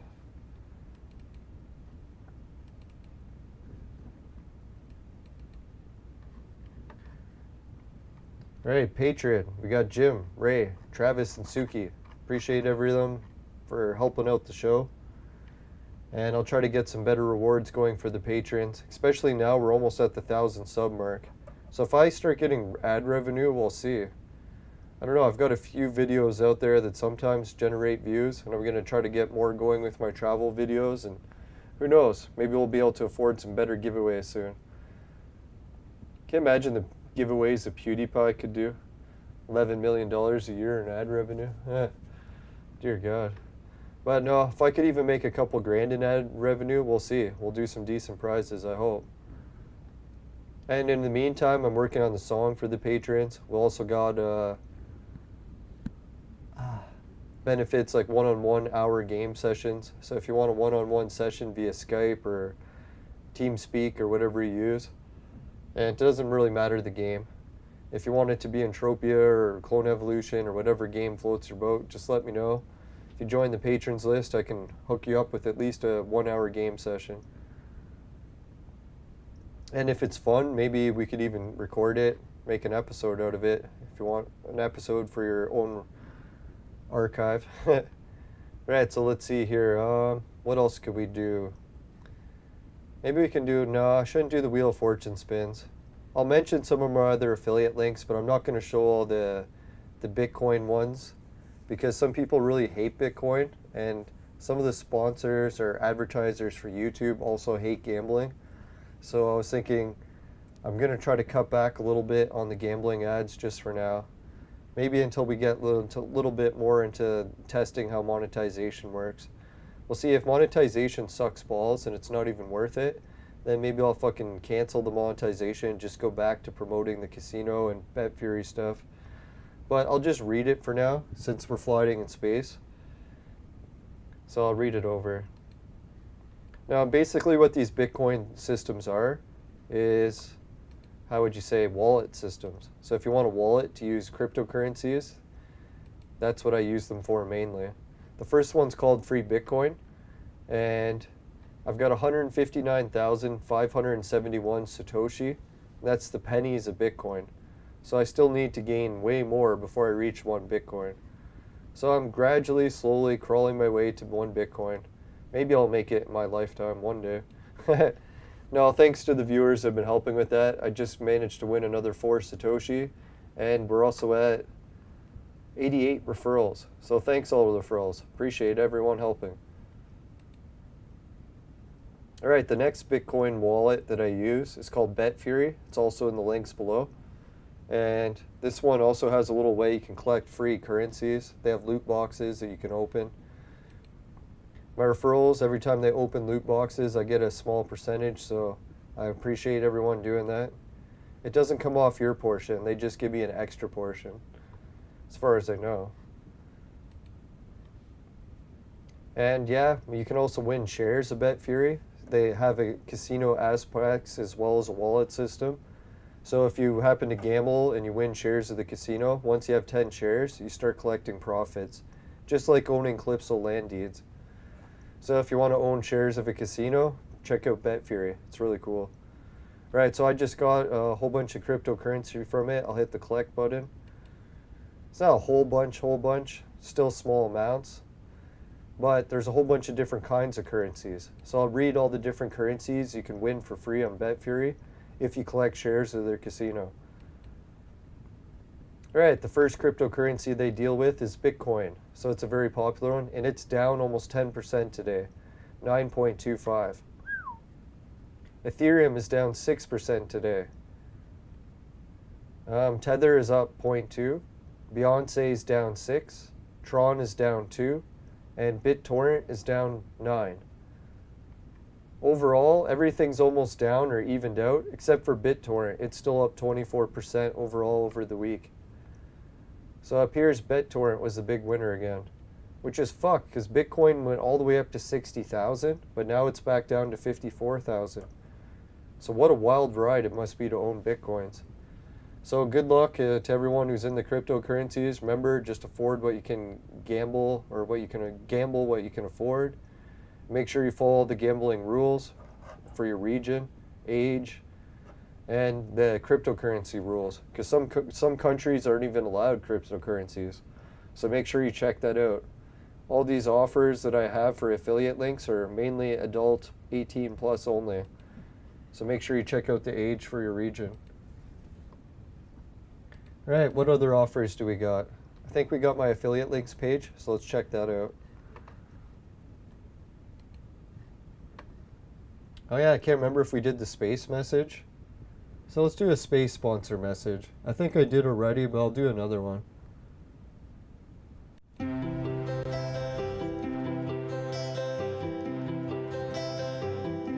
Today's space adventures were brought to you by Rat.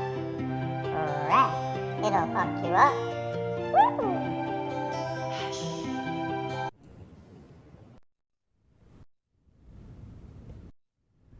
All right, we are back. I had the volume down so low I couldn't hear. All right, so yeah, Patreon. We've gave everyone a shout for that. Society 6, finishing quick is my specialty.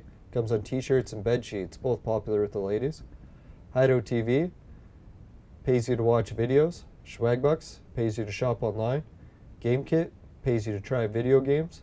And free Bitcoin is all those free wallet systems I've been mentioning before. You can find all these links and more in the chat below, including my website and the Virtual Mate Sex Machine. It's for adults and men only. But if ladies need a sex machine, they know who to call. Ooh, Raven Jade just logged in the game. Wish I wasn't logging out right now. It seems like she's a late night owl, and she's on the East Coast, so a bit more different time zone than me, I believe. No, so East Coast would make it even later. Holy shit. Anyways. No, I was keep thinking that East Coast was later, but no, that'd be West Coast. No, East Coast, yeah, that's right. Anyways, yeah, so the Virtual Mate, it's gets mixed reviews. So just remember, some people love it, some people hate it, but it's great for lockdowns. Keeps you out of trouble if you're not really allowed to go outside and socialize with other humans. You can always use the lockdown as an excuse. That's what I do. I was never alone and single before the lockdowns, I swear.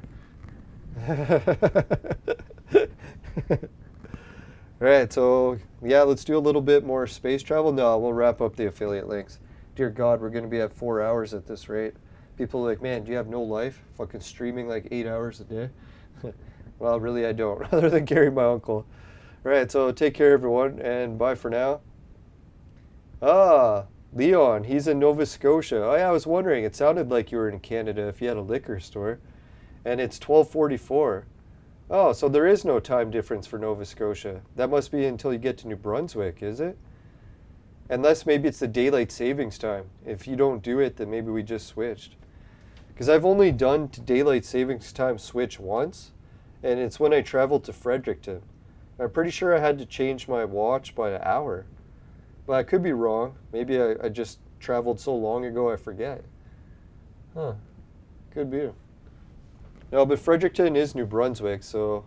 Well, yeah, New Brunswick is even further, or Nova Scotia is further east, so... What the fuck? Maybe there is no time difference right now. Could be the daylight savings thing. Yeah, it must be the daylight savings. Must be a little bit off for that. When I went, there was a slight difference, and some parts of the time there isn't. Wow, that's fucked up. That's weird, because I could have swore PEI. Don't they have at least an hour difference? I was thinking even 2. Oh well. I'll check the time zone thing out again when I get a chance. Probably after the show's done. Right, so let's wrap it up. Virtual Mate, and let's go to the fire screen. Alright, so the fire screen. What do we got for an Entropia item we can burn? Let's do the metal residue. If you happen to get any metal residue in your vaporizer, tastes like shit, then give the show a dislike.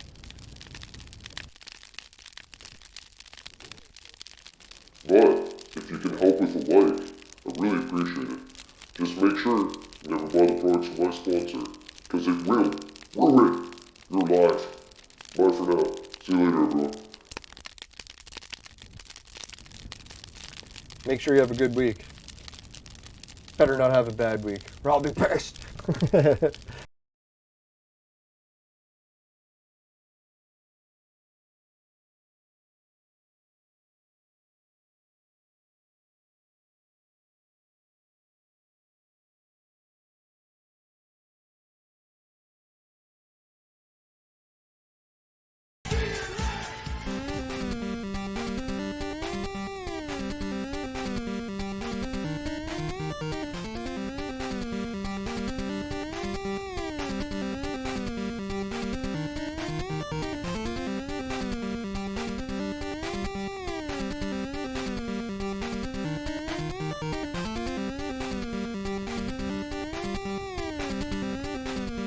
Ah, so it is daily saving. Alright, cool.